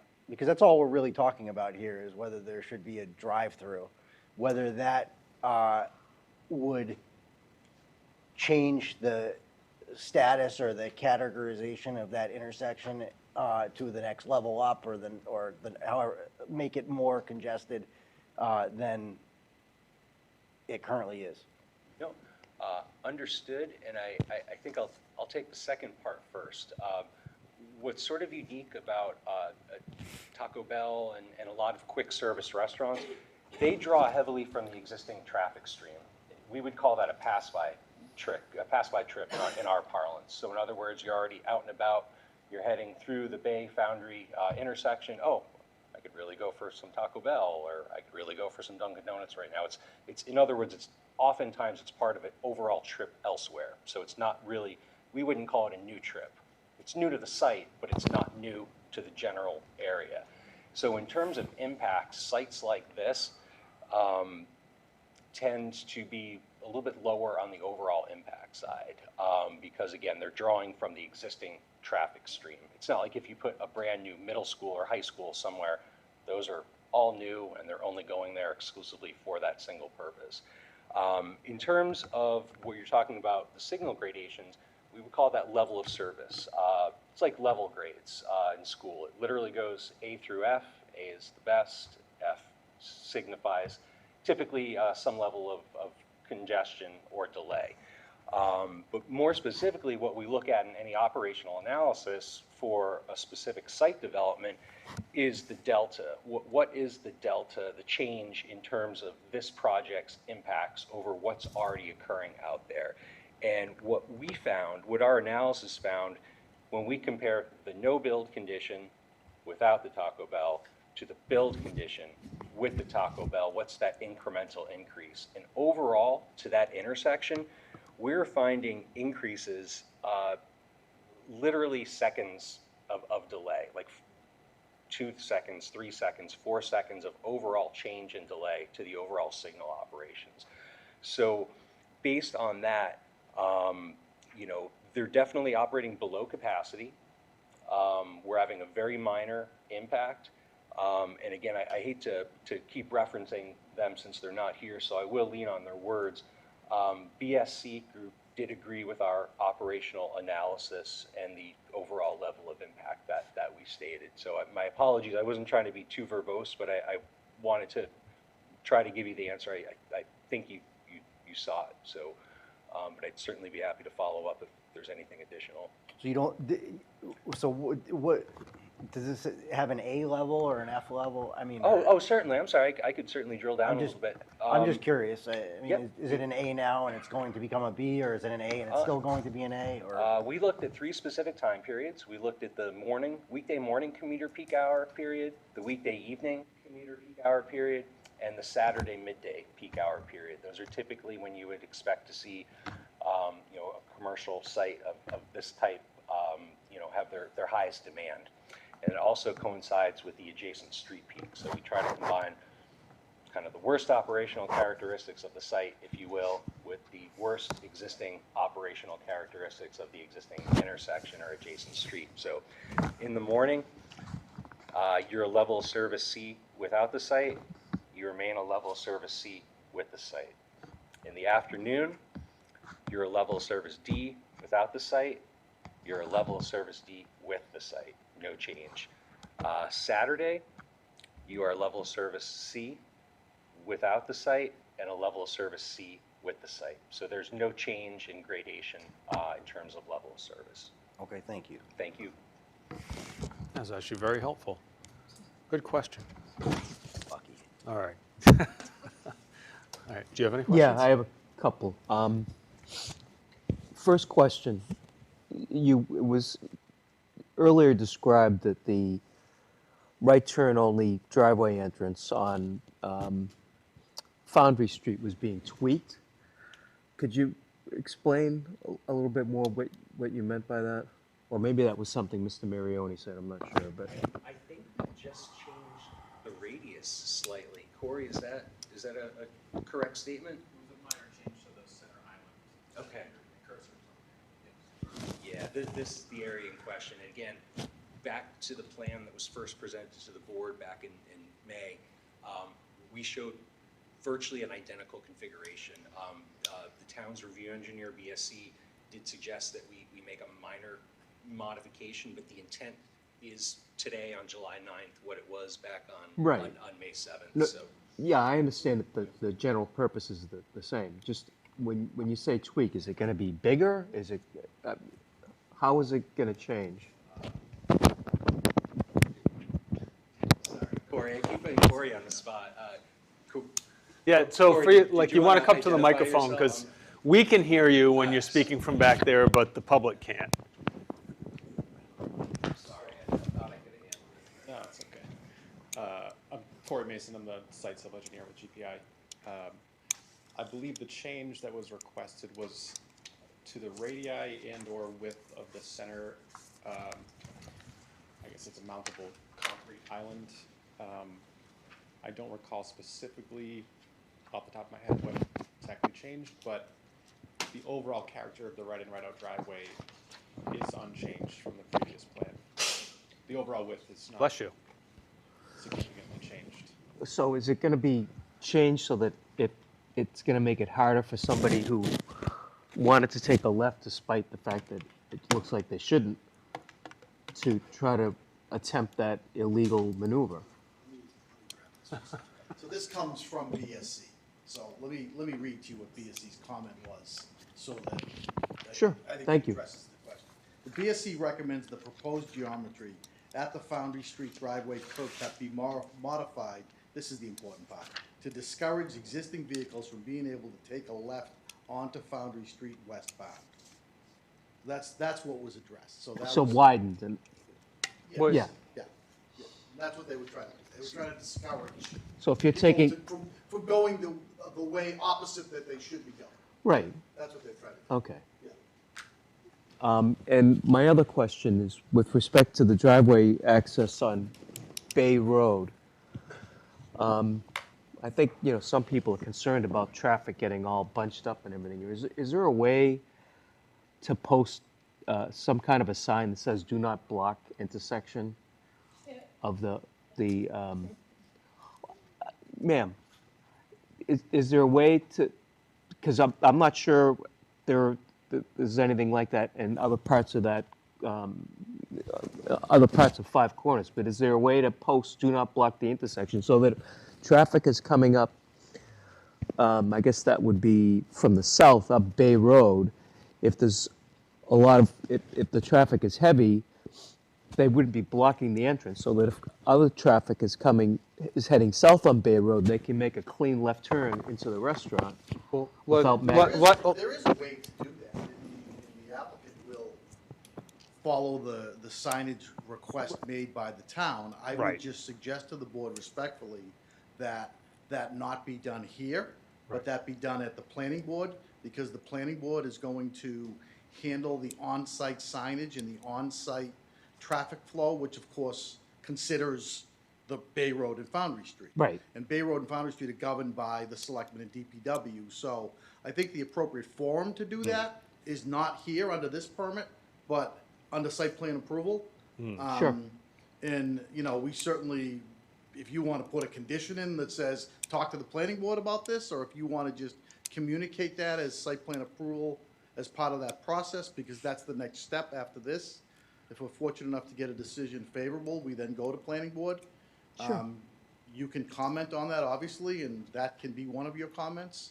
We can bring it up. It can be all of the above. Okay. But of course there is, sure. All right. Sure, we just want to do it in conjunction with the planning that's done by the people that have jurisdiction over Right. those areas. Right. Which was, That's No. all I was gonna right. add is it's out of our No, purview. I guess, but just the, Yeah, but it's the reasonable. traffic, It's very reasonable, there's no question. right, and the big concern Yeah. is the traffic flow. That's all. I don't have any other questions. Okay. Only question I had, I know it was in the meeting and I forgot what we said, but as far as deliveries, there were certain, I know you had mentioned when deliveries would happen, because obviously we have a truck turning plan, et cetera, and it does need plenty of space. But I just, I don't remember what the times you said So were. we can actually dictate to the delivery drivers the allowed times. Yeah. So there's no overnights anywhere near this residential. We never have trash pickup before 9 a.m. and after like 12 noon. So all of that we coordinate when we set up the actual schedules for the stores. Yeah. So the trucks, the deliveries, the stores typically get 2 deliveries a week. They would be, obviously we don't want them during peak hours, so we're not really a big breakfast place. So we try to get them in between 8:30 and 11:30. They're typically only there about 30 to 45 minutes. But it's during that time of the morning. And same deal with trash removal. We always try to have that completely done, never earlier than 8:30 in the morning and done by noon. So, Okay. and again, that's also twice a week.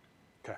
Mark, I think the other thing that we discussed, and you might be thinking about this a little bit, because Nicole brought it up, is that the trucks will deliver to the front of the building. Correct. So we don't have to worry about the drive-through lane, and it'll come Right. on That is those correct. nice hours to the front, where it's. It's just when the truck comes out, they need lots of turning radius on 106, and it's just trying to make sure that, if this moves forward, just considering some restriction on when a delivery, can't be before a certain time, just not to exacerbate the high traffic time, especially if deliveries are typically in the morning. We'd certainly not want a delivery at, 8 a.m. or something like that. Correct, and the food provider, the distribution company, also gets a copy of this, and they have to ensure that their trucks can comply and all that. So Right.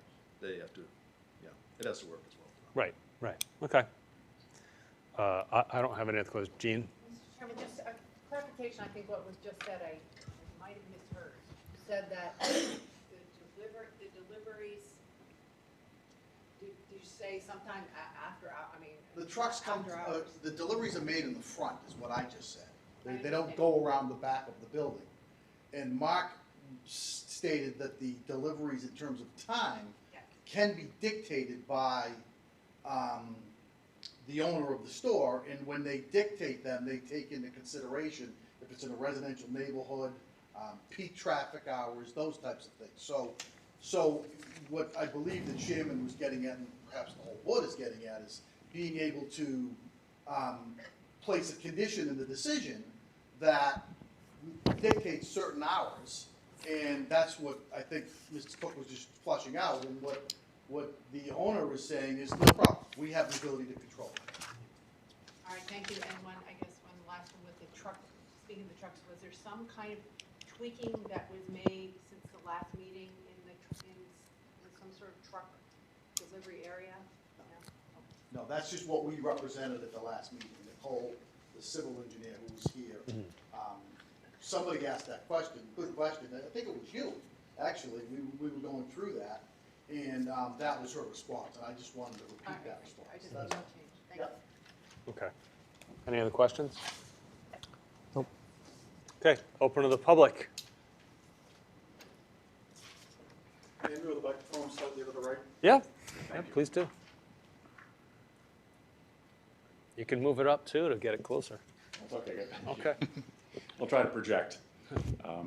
Dale Carrister, 21 South Street. Thank you for giving me the opportunity to have our concerns heard again. As the board is aware, this town approved zoning changes for that area back a few years ago, and that provided for some additional density in that area, and also provided to try to encourage multi-use development in that area. The zoning provisions, however, were not changed to allow drive-through as a matter of right. The applicant must still satisfy those requirements of a special permit in order to get approval for a drive-through.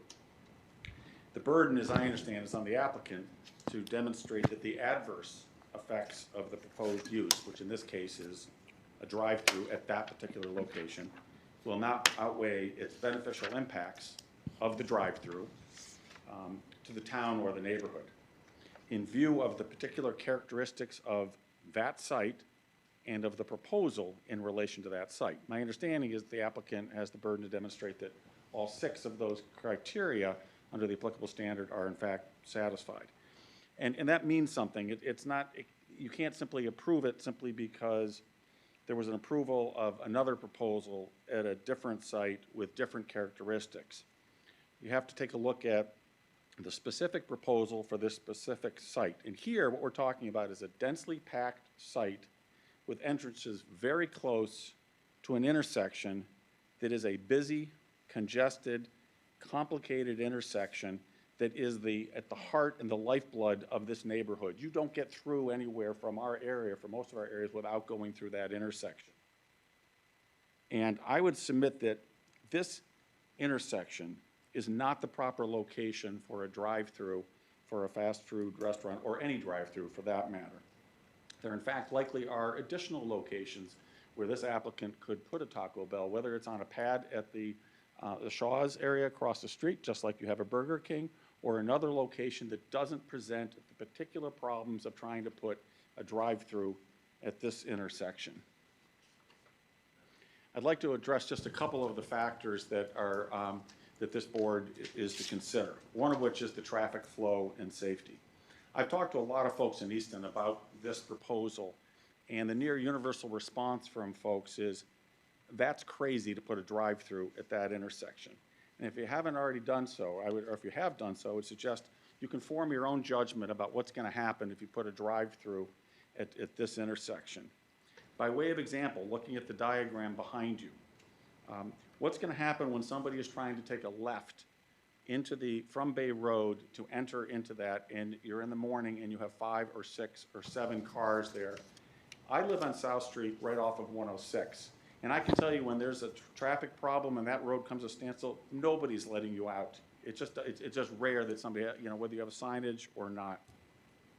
So what's going to happen on the Bay Road thing is that those folks who are trying to proceed through the intersection to go south on Bay Road are not going to be able to, because you're going to have a car trying to take a left to get into Taco Bell. Similarly, what's going to happen when there's a car traveling eastbound on 106, Foundry Street, trying to take a right in there? And if there's a car backing up from one of those parking spots, or there's a pedestrian walking across, look how close that is to the intersection. What's going to happen? You're going to have a backup into that intersection. You're going to have a nightmare scenario. More importantly, what happens if any of these things happen when there's an ambulance or fire truck trying to get through to this area, and you have a gridlock because somebody's trying to turn into the Taco Bell? You don't have to take my word for what this is. I actually read the applicant's traffic report and the peer review report in some detail. You have to take a look under the hood and not just accept the conclusory opinions that are asserted. And I did so, and there's some interesting acknowledgments in that. On page 21 of the report, it says, quote, during the weekday PM peak hour, the Depot Street southbound left turn through lane is over capacity under future conditions. So, namely, if you're traveling south on Depot coming into the intersection, trying to take a left onto 106, you already are at over capacity under future conditions. Again, that's a quote from page 21 of their traffic report. Similarly, it states, with the addition of the project, the Bay Road approach is expected to also reach capacity. So in other words, I'm not raising just theoretical concerns here. From their own traffic report, when you get under the hood and take a look at it, there's an acknowledgement that this, in fact, is going to be a problem.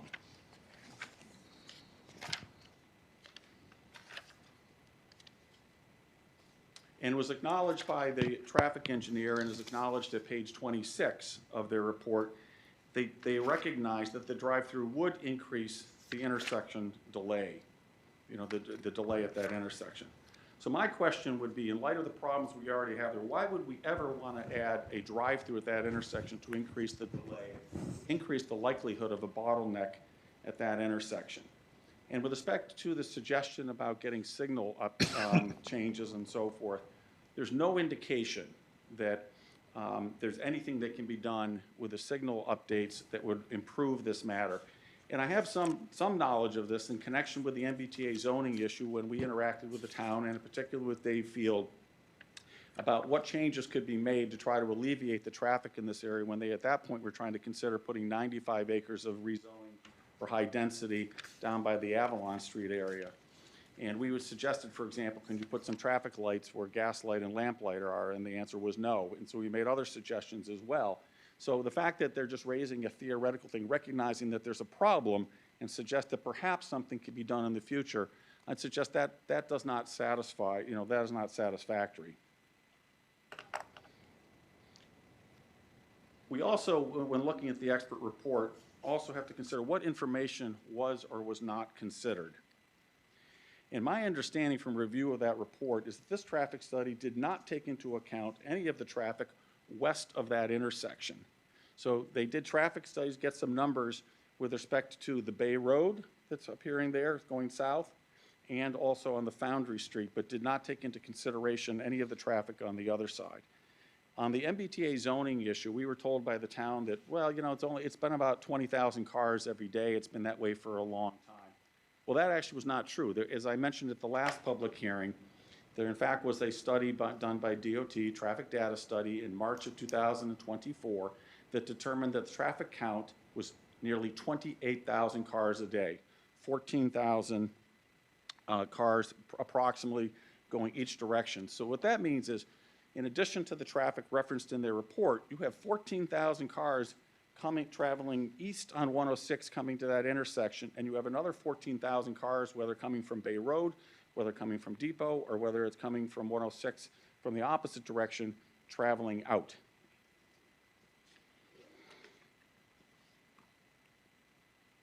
One of the other assumptions that the report is based on said it's based on sort of quote-unquote normal traffic growth, and that's referenced at page 12. And they expressly state traffic volumes in the area have been decreasing on average at a rate of approximately 0.1% per year, and that was based on some study from 2010 to 2019.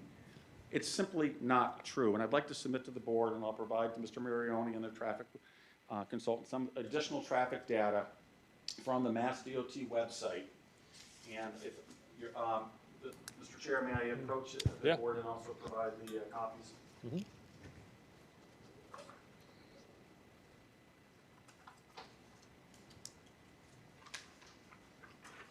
Is this the same data?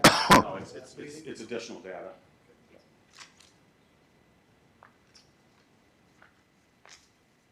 I have a look update on Mass DOT website. Thank you, though. Okay.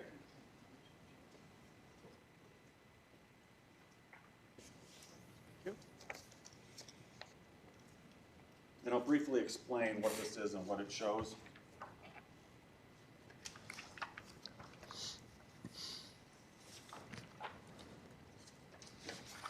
Thank you.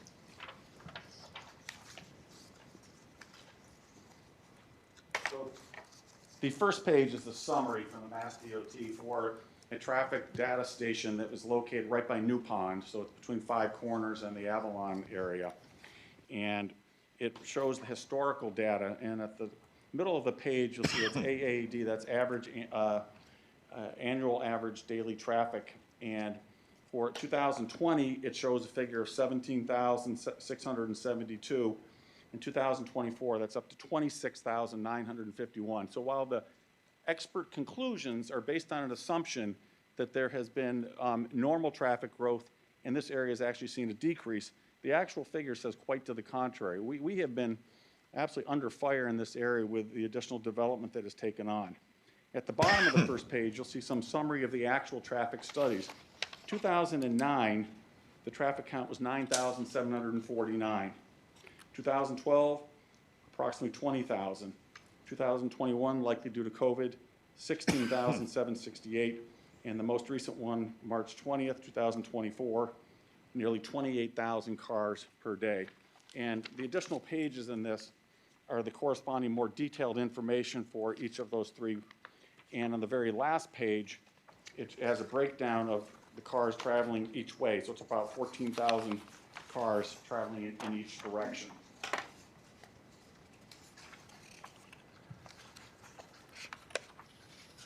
On the trip generation data that they refer to at page 15, they're assuming that only 50% are new vehicle trips. So when they're actually talking about the number of cars entering and exiting, as I understand their own data, at various times of the day, they're talking about 100 cars entering and exiting, some of which they characterize as new vehicle trips, some of which they don't. Again, just think about it at this intersection with that level of congestion. On the queuing information, they base conclusions based on a study, one study of Mexican fast food restaurants from 1995. And I would submit that was long before there was even such a thing as mobile ordering. So I don't take any comfort from a characterization that it's not likely to cause some backup onto Bay Road here. I frankly think whether it's expected to happen on a regular basis or not, it's likely going to happen, and it's going to create huge problems when it does. The next factor I'd like to briefly address is just the social, economic, or community needs which are served by the proposal. I would submit that the applicant has not put forth sufficient evidence that the drive-through would be a desirable use for this property. How do we determine what's a desirable use for the property? Well, you don't have to take my word for it. The town itself, on its own webpage, said as follows, quote, "As was discussed at the Visioning Charette meeting for our community in 2018, the town and many of our residents and businesses expressed the desire to make the Five Corners area into a more walkable, pedestrian-friendly, village-type area similar to Main Street in Northeaston." So my question is, if this drive-through proposal is allowed, will that fast food drive-through at that intersection help or hurt the goal of a pedestrian-friendly, more walkable, village-type area like Main Street? I would submit that it would be contrary to that goal. And give thought to this as well. With traffic bottlenecks at that intersection, are we more likely going to get the kind of development that we've been more recently seeing with mixed-use development in that area, consistent with a walkable, pedestrian-friendly community, or will those folks be scared away by virtue of the bottleneck in that area? We also need to take into account the impact of the value on the value of the surrounding residences. And to the extent that there is deemed to be a beneficial impact of having an additional fast food restaurant in the area, I would submit the following. Number one, there are other locations that they could do it, whether in this area or otherwise. It does not need to be served by a drive-through at that particular location. Number two, we already have a Burger King in the area. There's a Subway, 2 pizza places, a Dunkin' Donuts, and 2 other restaurants in that area. Third factor, the neighborhood character and social structures. On page 3 of their traffic report, they have an aerial view of this intersection. And it's quite remarkable when you take a look at it, because whereas you have parking lots in the Shaw's area, parking lots in the area where you have the All-Town Fresh and Mobile and the gas station across the street, this particular corner, southwest, is leafy and trees are surrounded. The only commercial property that's in that area now is the Harbor One, which I would suggest is a very low-impact use. And otherwise, it is surrounded by people's homes. You have the Greenwood community, you have the Easton condominiums, and you have single-family homes, and you have the entire Tanglewood neighborhood just down the street. And think about it, too. What is going to be the impact on those folks of having a drive-through restaurant that's open to 2 a.m., and what about the condominium owners who are immediately behind that with a squawk of a drive-through and with the traffic coming through, and perhaps people at other times trying to cut through that area? In Denise Higgins' written comments that you read earlier, she referred to a sort of a renewal in this area, and there has been. There's been a lot of exciting development going on. It's expected to be redoing the road to add sidewalks in that area, and there have been a number of projects going in Sawmill. There's Old Forge across the street from me, 523 Foundry Street, where there's going to be 11 apartments and commercial on the first floor, 464 Foundry, 22-unit apartment building just around the corner. This decision is going to have a major impact on whether the vision for this area, a walkable, pedestrian-friendly community, is or is not realized.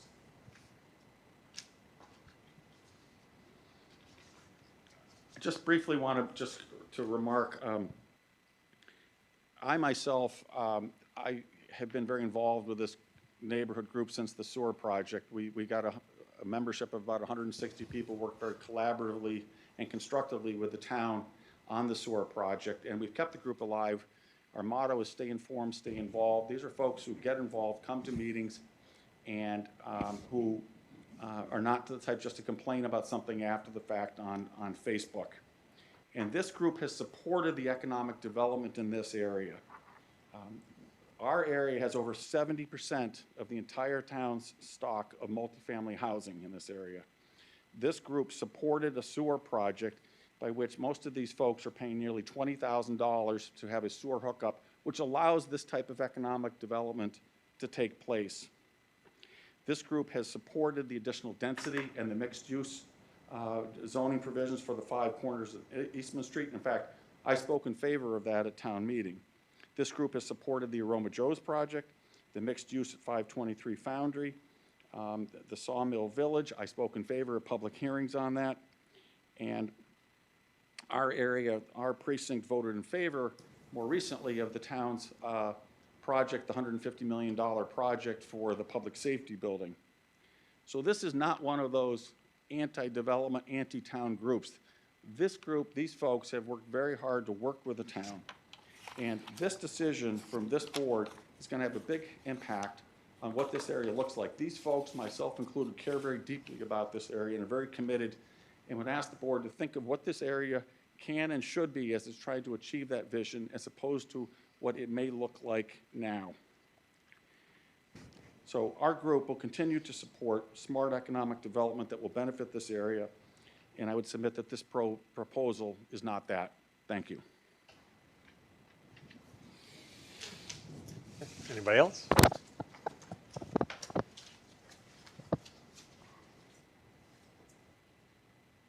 Maria Wilson, 16 South Street. I just have a couple of comments. My first comment is there any place in Easton that is open till 2 a.m.? It's really up to the town. It's not up to us to set the limits on that. Yeah, so there's no, you can't make a decision based on time? We'd have to go. I mean, they're going to have to go through other boards if it's approved, and they may add additional restrictions. Okay, because I don't really know of any place, so that was my first curiosity. My second point is that there, at some point, there's going to be a red light at the corner of Pequonnet.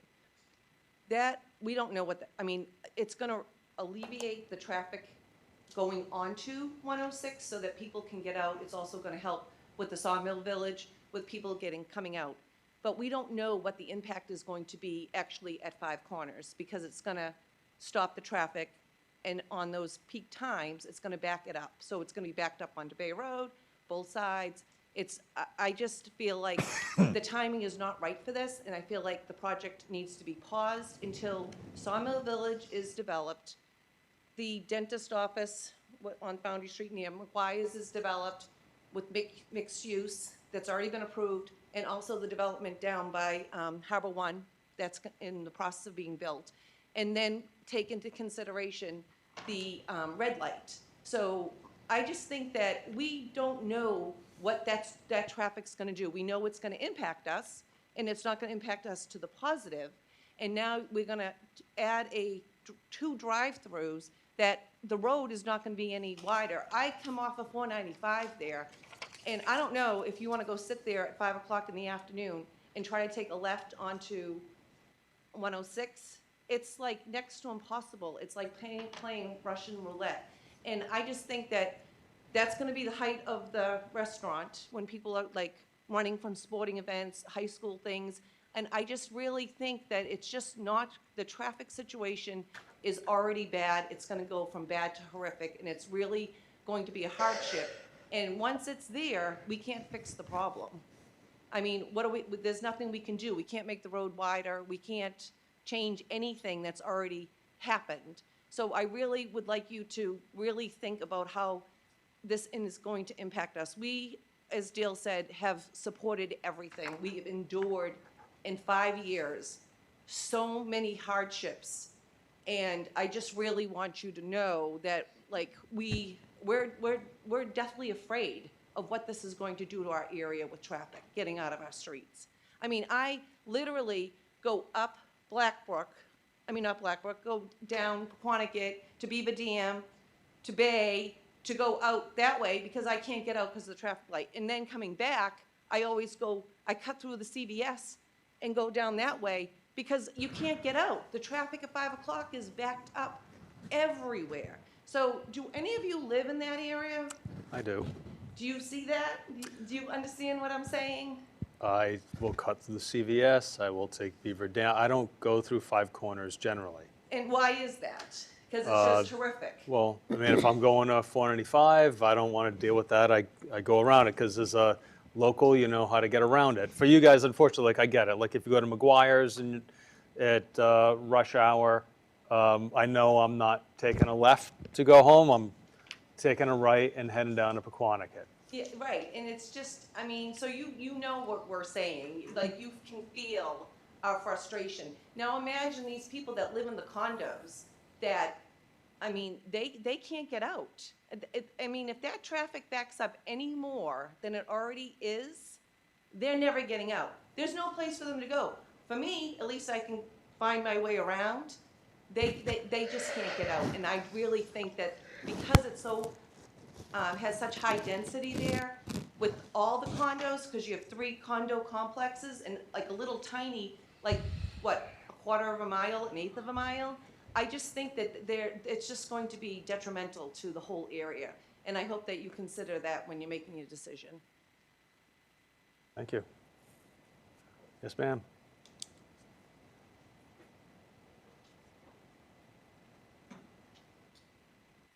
Virginia Moore Murray, 62 Allen Road, and it's my mother's property we're talking about. I think you remember from the last meeting.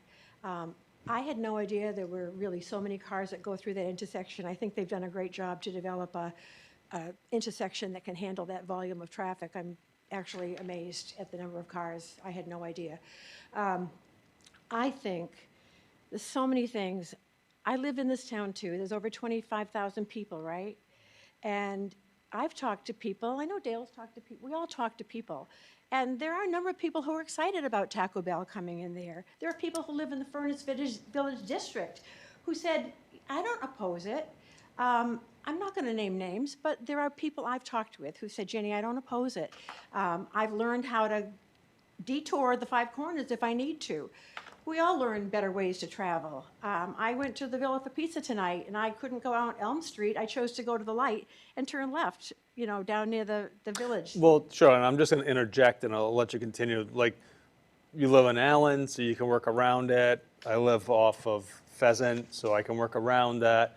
Their point is that they can't work around it. They live there. My mom So- lived there for over 60 No, years. Didn't I you get know it. that? So Yes. Mom lived there for over 60 years, and my brother from Maine called last night, and he said, you know, Jenny, here's the sad thing.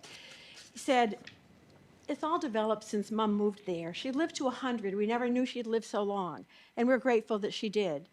Everyone else got their dibs in, and he said, here is Mom's house, the last single-family home to go there. It's been vacant for 3 years. We've had no other tangible offers.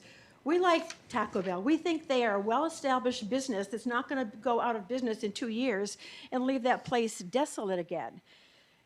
We're paying a lot of money. We've spent $30,000 or $40,000 in the past 3 years to pay taxes, vacant house property insurance, and do all of the right things that as homeowners we want to do.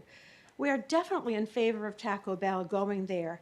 I don't think the sky will fall because it will go in there. I think change happens as it needs to, and it's a great long-term investment for the town to have this economic development restaurant go in there. It will always be a business, and there will always be more traffic, and will there or not be a drive-through? People are going to drive in and out no matter what we put there.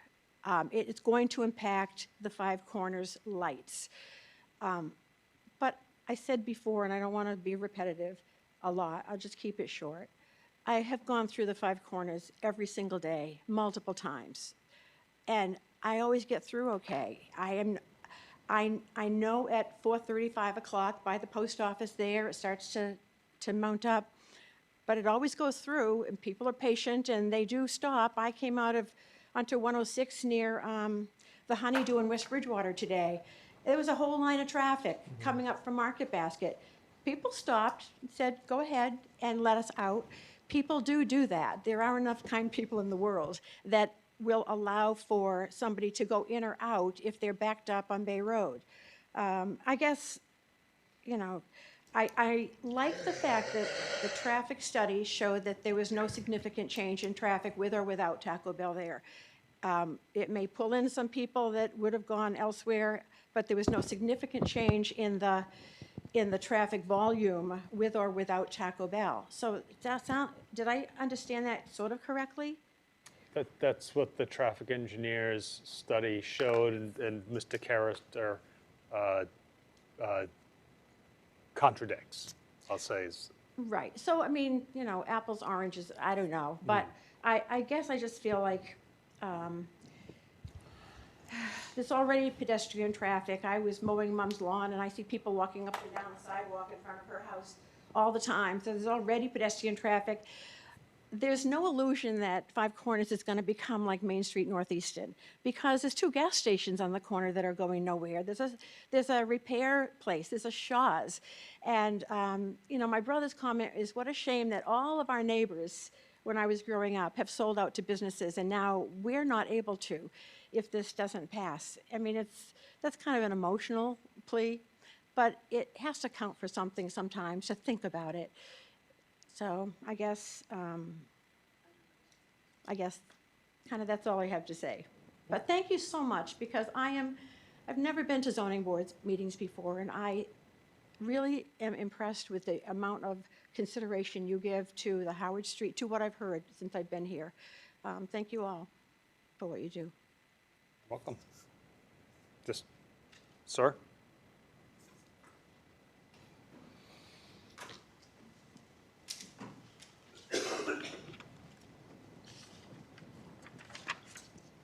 Hello, my name is Jonathan McGinnis. I'm on 19 Peterson Road in Southeastern. Circling back to what was just said about having a sense of relief of the fact that there's no change in the grading of the traffic flow, but accepting 2 Cs and a D as a result of how they graded the area, that's a concern to me. And another thing that's not factored in right now that will come down the road is the new Public Works project that will be a mile or so away. So the concern of gridlock or, you know, traffic, things like that, any type of emergency vehicles being prevented from accessing it wasn't factored in with this particular survey, and it could very well in the future. Thank you. Marioni, you want to make a comment? Yeah, just briefly. So I want to focus on traffic, but I do want to make a general comment, even though we were here tonight to focus on traffic. At the last meeting, we addressed the standard. We've also submitted a writing. The sum and the substance of it is we've more than met the standard in our opinion. I spoke twice at the last meeting going through the standard, explaining how it's consistent with the neighborhood, going through the bylaw history, how the bylaw contemplates commercial uses, how the bylaw was revised. The minimum lot size was reduced significantly from 40,000 feet down to 15,000 feet. We're at 32,000 feet. We meet all the setbacks. We don't need any zoning relief. We went through all of that. So I don't want to beat a dead horse.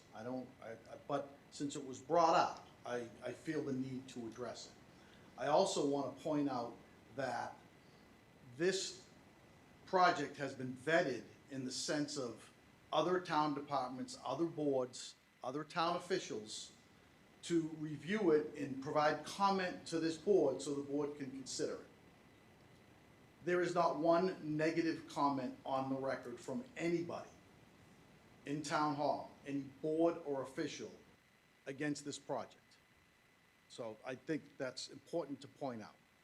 So with respect to traffic,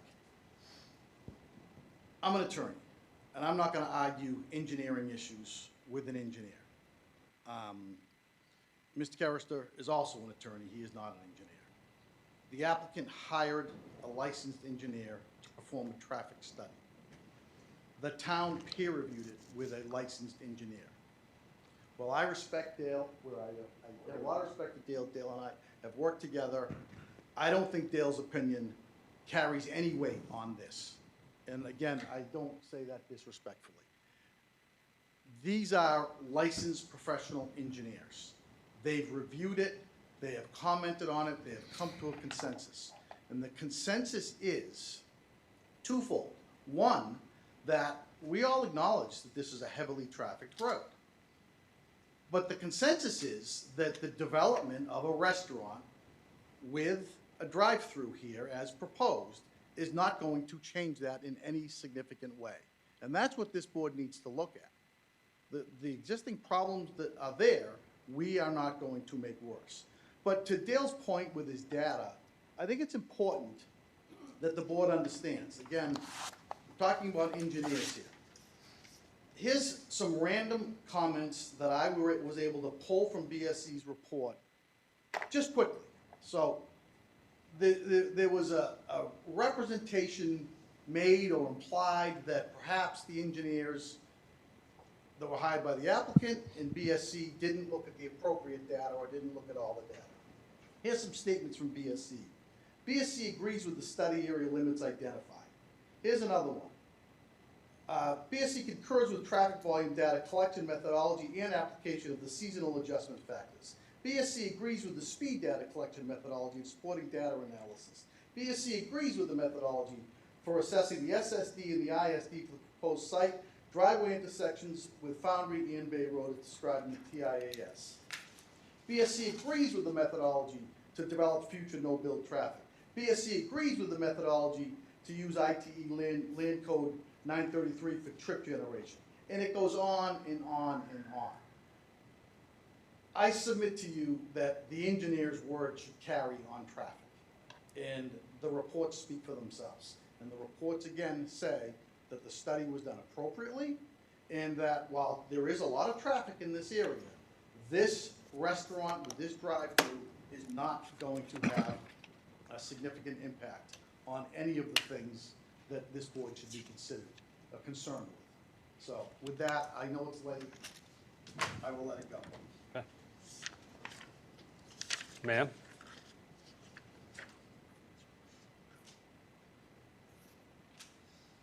Lisa Butler from Gaslight Lane again.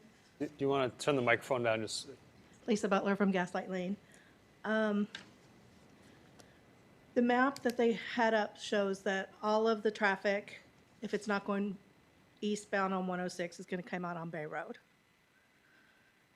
And there was a proposal to make it so you don't block the intersection to go in there. On the other side of that intersection, that is marked off by the CVS on Bay Road to turn. That gets blocked all of the time. All of the time, every day. There's never police presence to stop it. It gets blocked all of the time. We're going to have an impact coming on and off of Bay Road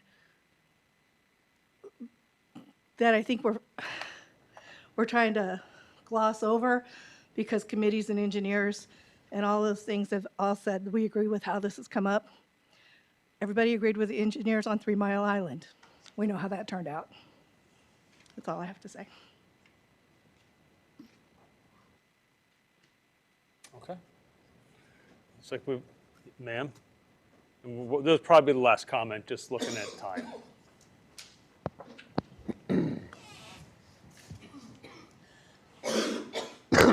Alice Macau, 25 Gaslight Lane. I want to point out that the drive-through in the section about the neighborhood with all the other drive-throughs. And just like someone said, like the Burger King is a drive-through. I go there all the time when we're not making dinner. And I can get in there and I can get out. But if I came down off of from the west, and I go into this fast food place. When I get out, my only choices are to come out again and try to make a left turn back onto 106. There's no left turn signal. You take your life in your hands. People are coming off of Depot to go to Bay, and there's only one lane, and it's either a left or it's straight. So what happens is when you're coming north on Bay Road, as soon as there's no one turning right into 106 going west, they zip over to that lane, so you don't even get a chance. You're like taking your life in your hands trying to make a left turn. And the other choice would be to go east on 106. So what am I going to do? I'm going to go in to the Shaw Shopping Center, or I'm going to zip in somewhere and turn around to come out. The traffic flow just doesn't work because we don't have the width. The road, Bay Road, at least at Dunkin' Donuts, the road is wide enough so when there is a backup, there's places for people to pass those cars as long as they pull over. That part of Depot is much wider. You put the left turn lane to go into Shaw's. That really helped everything. But with Bay Road, we're stuck. And with that part of Foundry right there, there's one lane to go straight, or you can make a right. So when you come out of Foundry heading west, there's no left turn signal. So people just drive. They just, hope no one's going to hit them. They come at that right turn on red. They don't stop. It's supposed to stop and look. They merge in as the traffic's coming off of Foundry. It's just, so the biggest problem is that the intersection already doesn't work and the narrow roads. It's almost like we need to take an easement from this piece of property to widen the road rather than and we'd love a regular restaurant, some other kind of store, someplace where people go in and out. It's not that we don't want anything there. We want it just, the traffic right now, no one will cross use the crosswalks. A few people, myself included, have attempted to walk and cross to go to Shaw's or go over what used to be Walgreens. And after you do it once, you never do it again. Because cars just, everyone's in such a rush. In the morning, the 2 left turns, the lights already turn red, the next 3 cars go through. This is what it's like there. And we have an option. I can go around, and I do, except for when I want to go to Shaw's. So this is just a poor location. And I think that something where cars are in and out is just going to ask for an issue. But we're not against development. It's just this drive-through with cars going in and out when already the intersection isn't good. And just to point out in some of these, the thing with the traffic turning left and right, we don't have all those lanes. It would be nice if there were 3 lanes, a left, a right, and a straight, but it isn't that way. So just to speak up for,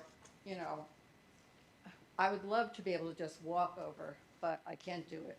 I won't cross the street. They might as well turn off the walk lights, because ask anyone, no one will cross at that intersection. Thank you. All right, thank you. All right, so we're going to end the public comment, again, just because of time, to entertain a motion to close the public comment. I'll move to close the public comment period.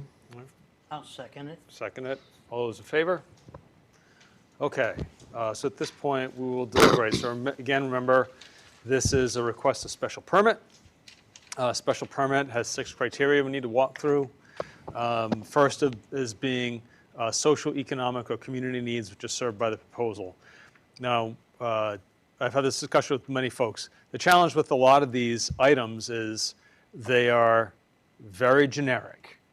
They don't have a lot of definition. It isn't like in a variance where it's a little bit more sharply worded. Under special permit, there's a lot of leeway. So, how do you define social, economic, community needs? Don't know, but who wants to start on this? All right, well, I mean, I'll start on that aspect of it. It's an area that is zoned for commercial. Mhm. A lot of people have talked about, well, we're not against development and something else if it was a store. And this kind of bleeds into the traffic part of it, but anything that's built there that is of a commercial purpose is going to be affecting the traffic. And I think that with respect to developing that parcel, I mean, an economical restaurant that people can get in and out of quickly does serve a community need. So that's how I see that aspect of the first criteria for judging a special permit application. Okay. Anybody have anything to add to that? Okay.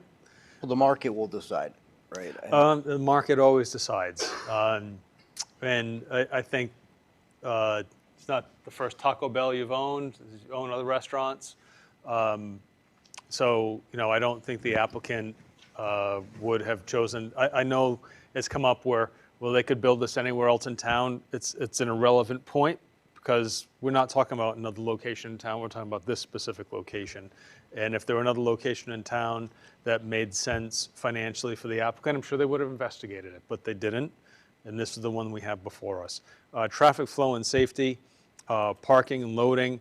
We could certainly, as applicant has said, they can determine when loading occurs. So they have that ability with their service provider. Parking, there's plenty of parking in there for the current use. And traffic flow and safety. Again, it is a busy intersection. All we can rely on is when it comes to traffic engineering, I don't know, made a comment about 3 Mile Island, and I've made similar about Tacoma Narrows Bridge, but we're not talking about a nuclear power plant or a bridge. We're just talking about traffic flow. I do, and I need to when I'm going to 495, I go around because I think it's faster to go Beaver Dam. That's personal choice. But they provided their engineers. We had our engineers read through it as well, and they're not showing, based on their models, and that's all we can go by, is they're not showing a really much additional impact at all. The grades for the traffic through the intersection don't appear to change much. I guess, to me, the traffic issues there transcends this particular restaurant. Right. And a lot of the concerns that have been expressed throughout these hearings are still going to be there, whether this Taco Bell is there or not. Right. And I guess that's what I was getting at, is it's already a problem. The studies that have been peer-reviewed by our own town engineers concur that it doesn't appear to be adding a burden. That's all we can go by. We can guess everything else, but we can only go by an engineer's report and then our own town engineers, who we've paid for to review and gone back and forth. I'm not sure what else you can do about that. The rest is speculation, and we really can't make determinations based on speculation. If I may, I just feel like there's so many anecdotal things that I'm thinking of that is it taking business away from Burger King or whatever else is there, and are those the same? Is it the same traffic that it's? And I'm thinking to myself, I'm just guessing. Maybe it is, maybe it isn't, and I just feel like I'm not in a position to decide that, and I have to rely on the engineers, because I'd rely on a doctor if I needed medical advice. I can't do that. That's not my field. So, and I feel like I read all those reports from the engineers, and they all seem to, I assume they're considering, I was taken by the comment that the Taco Bell draws from the traffic rather than the traffic. It's not a destination. Right. That Yeah, and likewise, and that makes sense to me. I assume the engineers are considering that. I assume the engineers' data considers whether the people are going to go to stop at Taco Bell instead of Burger King or the pizza place or whatever else is there. So I'm I have the same concerns, but I feel like I got to rely on the engineers. Okay. Thank you. I think I would concur with the statement so far. I noticed even in response to one of the recent presenters, that's sort of a partial statement in the traffic study, the peer-reviewed study. It says during the weekend PM peak hour, the Depot Street southbound left turn through lane is over capacity under future conditions, which we're allowed to consider here in a special permit. But it says without the proposed project. So I'm concurring with the statements I've heard so far, that without the proposed project, it's going to be over capacity. But it goes on to say too, as shown in the table with minor signal timing modifications. I know there's some talk about whether we can condition it with that, but it says all movements are expected to operate under capacity better than the no-bill condition. So if we were to leave it, we would have a more detrimental impact of the traffic than if we were to put it in and to tweak. And I think that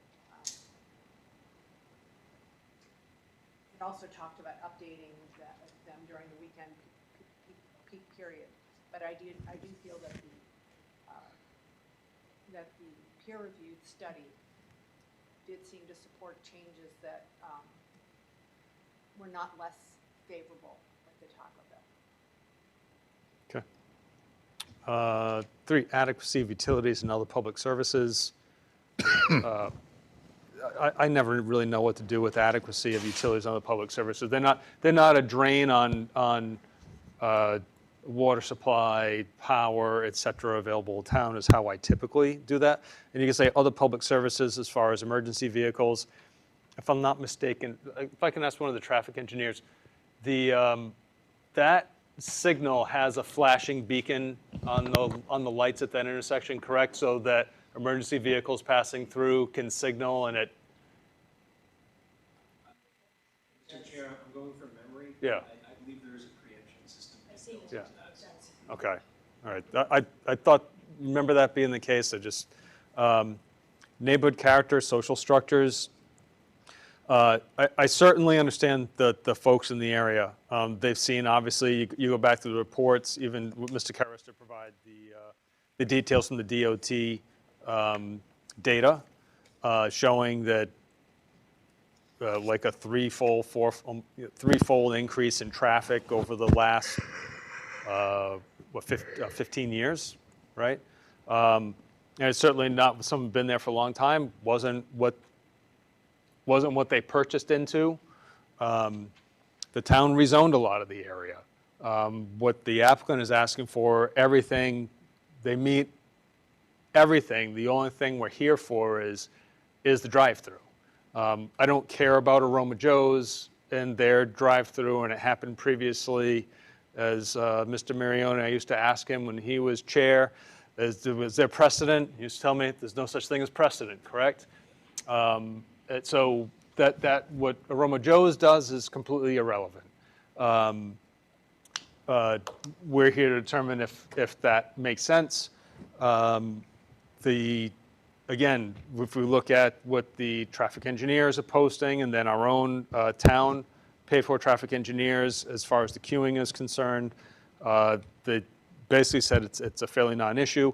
Will there be occasional backup on Bay Road? Of course. We're not going to pretend it's not going to happen. Just like if I'm trying to take a turn onto Bay Road off of Depot Street where the CVS is, sometimes I got to wait. I mean, and it's aggravating, and I can go down further and cut across on Cross Street. But of course, that's where they're going to put the new DPW and everything else over there, so that may no longer be an option either. But unfortunately, what we see is the town is zoned because they have a master plan of what they want to see. And now we're seeing results of that master plan Uh, uh, And everything in that area right now is commercial. What would be, if that's a commercial location, what is an alternative that isn't going to have potential impact there either? I don't think as a commercial business that exists that it's going to have no impact. That there are going to be cars going in and out of there. I don't know how else with it being commercial, I don't know how you don't have additional traffic coming in. I don't know if anybody has anything to add. I'll say that, I mean, I'm not getting into precedent. I don't care about Aroma Joe's either, but in terms of neighborhood character and social structure, I mean, and I remember Mr. Hand speaking at the first meeting about we don't want this to look like Stoughton or something like that, he said. With all He did say that. Yeah, with all due respect, I disagree. I mean, this is consistent with everything else that's in that area. There's the Walgreens and the bank and the Taco Bell and the Dollar store and the Burger King, which I guess may become.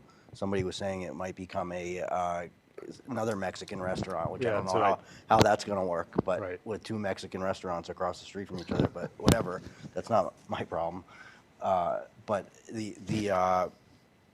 I mean, I think frankly, it's probably the perfect place for a Taco Bell. Impacts on natural environment. Oh, yeah, go ahead, Gene, I'm sorry. Yeah. I do think that this is where I would expect us to address the concerns of the neighborhood character and social structures with conditions. That is my feeling. I did just a brief review of the various Taco Bells because we're comparing oranges to oranges. This notion of having a drive-through open at 2 in the morning to me does change the character. There's lighting, there's electricity, there are people, there's traffic, there's noise, so it's a different sense from a neighborhood. I would submit to you, Mr. Chairman, that it's well within our purview to change, to limit the hours. When I did a look of the Taco Bells in the area, Bridgewater has one that closes at 11 p.m. Stoughton, we don't want to be like Stoughton, but that's midnight. Brockton is midnight. The 2 a.m.s, there is one 4 a.m. I know we're not talking 4 a.m. here, but that's a rarity. The others, there are some other 2 a.m.s, but the ones in our area, Brockton was midnight, Bridgewater was 11, and there may be more than one of these, but it's certainly within within our power to kind of consider that, and I don't even know whether we might even, in discussion, consider whether a weekend might have a later hour, for example, maybe 11 during the week and midnight on the weekends or something, just to keep that neighborhood sense. It may not be enough to placate all, but I do think that I have heard the concerns about keeping this a village sense. Also, I'm looking at the other, I know we're not talking about Aroma Joe's, but none of these other places is open past midnight. Burger King, their hours listed does not open past midnight, so that would be one consideration. The other thing in terms of the neighborhood character, there were some discussions in the traffic about ensuring that there was a pedestrian crosswalk on the site, I think, with appropriate signage. I don't know if that's for us to condition, but it seems to be really important for the safety of people who are walking in and around. The traffic. Well, that's going to be site plan review. So, DPW is involved in site plan review, so they would be looking at signaling, traffic, signaling for pedestrians and stuff like that. On the premises. I'm not talking about the crosswalks are each, that would be DPW, I would agree, are each apparently crosswalks for all accesses, I forget the exact term. But on the premises, there was an added proposed crosswalk, and that seems to me to be a safety concern. Cars driving through this is a little different. We want to have people be able to walk to their cars safely without being run over by. Also to condition things like lighting and noise emanating from to mitigate where possible, the lighting and noise that be emanating into these later hours. restaurant on that side or in that corner, and I think on that side of the street. The other restaurants all close well below midnight. So I think that those are things that we could condition, but it seems to me that the neighborhood character and social structures is kind of strange, but we've certainly heard from a lot of residents who have concerns about if I'm not interpreting it right, the feel of the area. And I think that we should be, hold the developer to the proposed vegetation, to the, to those things that would make it attractive, not just on paper. I think there was some talk about a fence by the drive. I think that somebody said something about a noise dampening fence Like by a the 6 foot? order station or whatever you call it. Intercom. But I do, so that's why Speaker. I'm saying that even though I might not be against it, I think that we get there through improve the site restoration. Okay. Impacts on natural environment. I'm not sure there's anything here that's applicable. Fiscal impact on town services, tax-based employment. I mean, a business that's for jobs, obviously, I don't really look at taxes because it's not that the property taxes aren't so tremendous that we need to, knock down walls, but employment opportunities for folks in the area, I think is important. Bringing in jobs in town, because otherwise all the burden for town services are on us as individual homeowners, and our taxes continue to go up.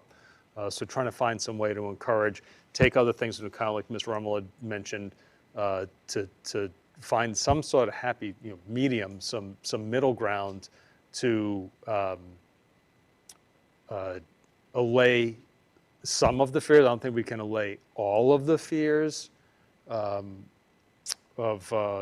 residents in the area, but also trying to take into account that that we're welcome to businesses in town, and certainly going to the boards to try and find a way to make proposals work. So I don't know if anybody has anything to add on any of those items.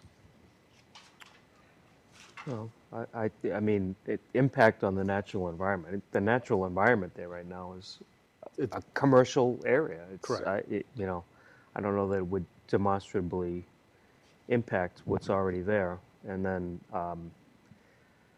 certainly with the financial or the fiscal impact, I don't know about the tax. I mean, there would be increase in taxes. I don't know how, substantial amount, but it's there, and there are employment opportunities, and I don't think it's on the flip side that there's any substantial draw on town resources. It's just another And I restaurant. think, as far as the property owner, also has an interest as well, because if there were other businesses where it made sense, because the lot where the ATM machine used to be is very small. The house lot's fairly small. They really do need to be combined together to even make sense for a business. And if over the course of years where it's been available and no bites, if there were other businesses where it would make sense, especially when a business will look at where is sort of path of progress in an area. And if it was viable for other businesses, why have no other businesses come forward? Would be a question I would always have. Right, All right. I mean, I think at this point, we're ready to entertain a motion if someone wants to make a motion. Well, I mean, do you think we should have a discussion about conditions? I mean, I know that was something Gene brought up. Part of a motion, you got to have some sort of conditions. I mean, that's what would be appropriate, just talking about conditions. If the vote is a no, we wasted time on discussing conditions. Right, yeah, obviously. I don't know, I mean, I'll move to approve the application for a special permit. I can't think of any conditions that are directly applicable to what we have to vote on that would Well, apply. I mean, there are a couple that are potential that I was writing down while I was listening to everyone. So obviously, condition site plan review, working with the DPW, address traffic lights, timing, pedestrian safety, signage, markings, et cetera, I think would be an appropriate condition to add in there. Restriction on delivery times. We can add restrictions on operating hours. We don't have to give them carte blanche to be open whenever they want. So, we can certainly address those types of things as well. Any of those are open potential items for any restrictions.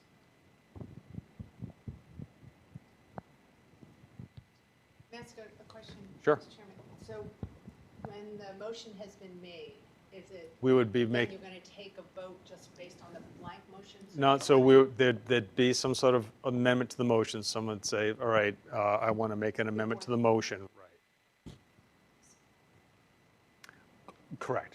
Yeah, we do. Okay, I didn't hear. No, I mean, to be able to move forward, we would need a second on it. So basically, there's just the proposal right now. And then John was asking a question. So you could still, because you still haven't finished, so you could add restrictions in right now, and you were sort of asking for input on what would Yeah. potential restrictions be. Well, I mean, Gene, you seem to have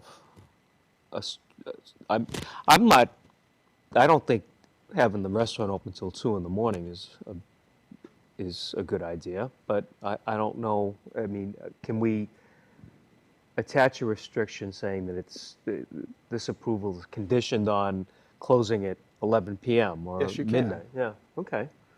Then I'll make the motion to approve the special permit with the condition that the hours of operation be 8 a.m. to midnight, that store deliveries can only take place between the hours of 8 a.m. and They said 8:30 and 11:30 is what they had said. yeah, all right, 8:30 and 11:30. That's perfect. Okay. I guess it conditioned on the necessary approvals being obtained from the So site. site plan review. Right.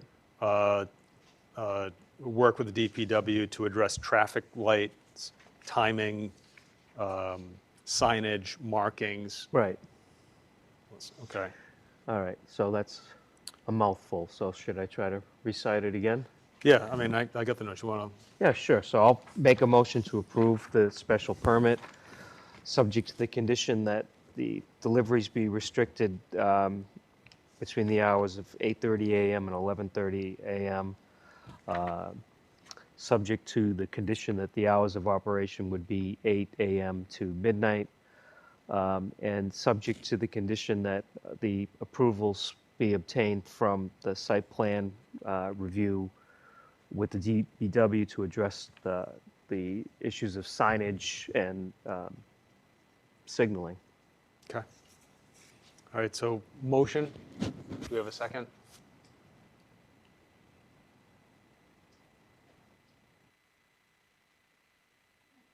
No second? Okay. I mean, I'm not against that. I'm just wondering if there are other conditions for Well, example, so- Gene, No, so I get it. So what would happen is there's no second, so basically that dies. And then someone else would need to make another proposal or another motion. So this one, as proposed, did not receive a second. I'll make a motion that we deny the variance. Okay? Special permit. That's You a, mean it's a special special permit. Right. Special permit. Yeah. Okay, so we have a motion to deny. Is there a second? All right, so there's no second. All right, so What other choice do we have? got to work it out to get approval from enough board members. Need at least 4 folks to agree. Go ahead, Gene. I'll make The- an attempt. Yeah. I make a motion to approve the special permit application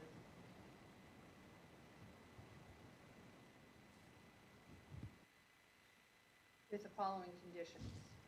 That the hours of operation be between 8 AM and 11 PM on weekdays, 8 AM to midnight on weekends. That there be no trash deliveries. And I'm sorry, I can throw this in there. We're going to condition the trash pickup, trash deliveries, that's awful.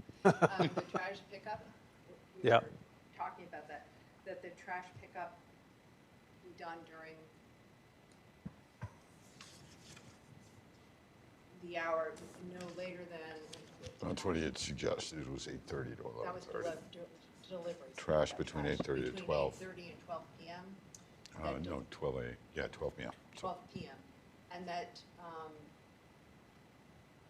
condition on the no deliveries, or all deliveries made between 8:30 AM and 11:30 AM.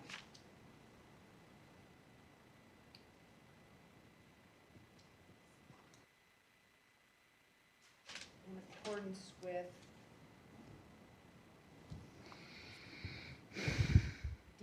Planning Board and DPW requirements regarding pedestrian safety.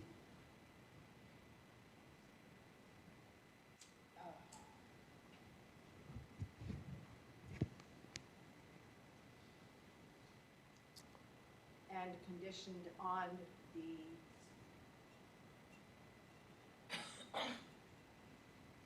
assurance of having a sound proofing fencing, Sound dampening. sound dampening fencing between the order window and a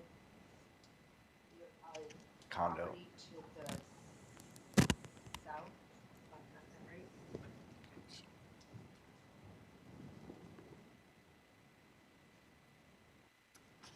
So along the south property line? Where the Would one that's next- closest to the window, the ordering window and the discussion. Between Right. where the condo, there's a condo. I believe so, yes. Yeah. That we have some sort of sound dampening there. And that any lighting for the drive-through be directed onto the Taco Bell property, onto the applicant's property.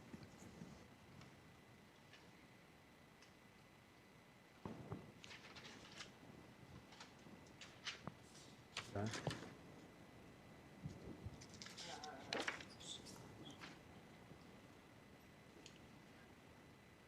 And that's all. All right, let me make sure I got this. So, approve of the following restrictions. Hours of operation, 8 AM to 11 PM during the week, 8 AM to midnight on the weekends. Trash pickup restriction from 8:30 AM to 12 noon. Deliveries restricted to 8:30 AM to 11:30 AM. Subject to site plan review and planning board and DPW review with respect to traffic and pedestrian safety requirements. Installation of sound dampening fencing along the south property line, and restriction of lighting directed onto the applicant's property. Is that? Yes. Okay. All right, so we have a motion with all that. Mr. Chairman, could I? Okay. At the appropriate time, just because there's one concern that we have there. You tell me where you want me to raise it. Now while you're here. Perfect. All very reasonable. Mhm. Right? No question. The one concern that we have, or the one problem that we have, is that my client tells me that Taco Bell corporate will not approve the site for hours that aren't until at least midnight. So, in order for the site to get developed immediately, Mhm. you won't get the corporate approval. And up to you if you want to change Well, I that. would just say that, I mean, that I had looked, that was based on my research, it wasn't research, my Google Yeah. search of sites, and I did see that there was a Bridgewater site that was 11 PM, so I assumed that was within corporates. I mean, in the end, you don't have to worry about. No, I corp- don't, but that was, I wasn't pulling that out of nowhere. Right. I wouldn't have suggested a time that was not to be Mhm. mixed. I can clarify. Yeah. The locations you looked up are considered KTs. They're dual, they're KFC and the Taco Bell. They fall under KFC operation. Oh, okay. KFC requires 11 p.m. Taco Bell specifically is midnight, and Pizza Hut is 10 p.m. So each one within them three have a different minimum. I see, okay, thank you. That's all I had, thank you. Okay, sure. Up to you. That's your motion. I'll leave, well, I mean, I'm not looking to, if it's true that that cancels the project, I'm not looking to cancel the project by picking something that's not attainable. So, I would amend my motion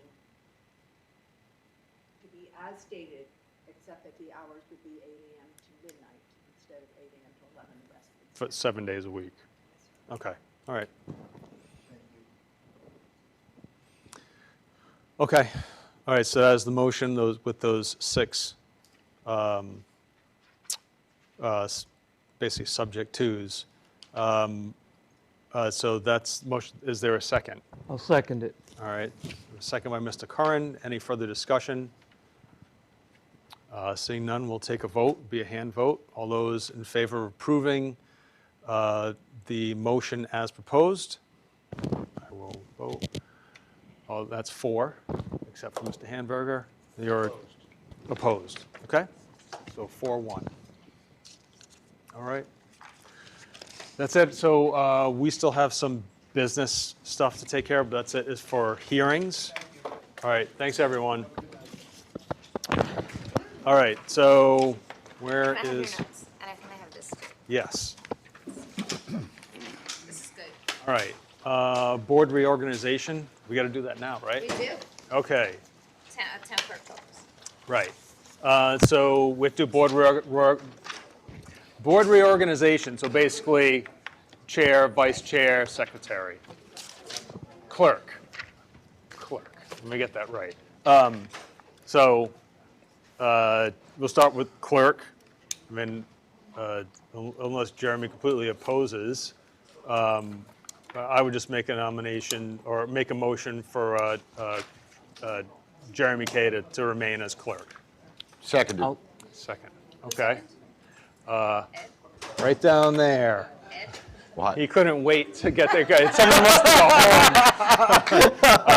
home. Jeremy. Any discussion? Vote Jeremy. All right, seeing none, all those in favor? I'll abstain. Yeah, okay, so, great. All right, so now we need a motion for vice chair. I nominate John. You nominate John. Seconded. That's seconded. Mr. Watson is all over this. Okay, I have a motion and seconded for Mr. Curran to continue as vice chair. All those in favor? I'll vote for myself. Okay, he voted. You voted for And then still chair. Right, and I make a motion to nominate or reappoint Ryan Cook as the chair of the Zoning Board of Appeals. Seconded. Thank you, Mr. Watson.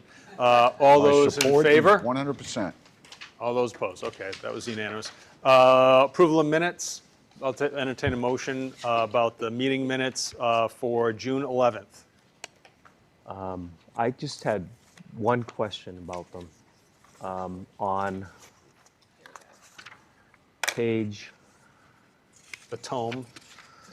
yeah, they were quite lengthy. Shit. And I thought I had this. What? Yeah. On page 5, where it said the continued public hearing, at the introduction, does it need to list the board members who were qualified to sit and vote? Because it doesn't I say. like to do that. Where are you? On page 5, continued public hearing. Documents. That should. I mean, I'm not sure if it's just apparent by virtue No, of. no, you're correct. Okay. Good catch. Wow, that's hard to catch an omission. It is. Oh, so I get Extra. special credit now? Jeremy. Oh, Previous. Okay. All right, so we got that, So you can vote to as amended. yeah. All right, so, yeah, I would move to approve the meeting minutes from June 11 with the request to amend to indicate who the board members were that were sitting on the review of that particular application. The Howard Street? That's 95 Highland. No, Seconded. Highland Highland Street. Street, okay. Oh, good Which, catch. you know, I mean, that's, I like to put that in there. Okay. we need to So- cross all our So i's. motion to approve as amended. Seconded? Thank you, Mr. Watson. All those, any discussion? Seeing none, all those in favor?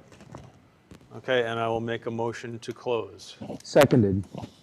What happened? Everyone right to. Sorry, I stepped on the guy with the Seconded. Jeopardy button. All Nobody those in answered. favor? What are you talking All right. about? Now that Thank I'm, you.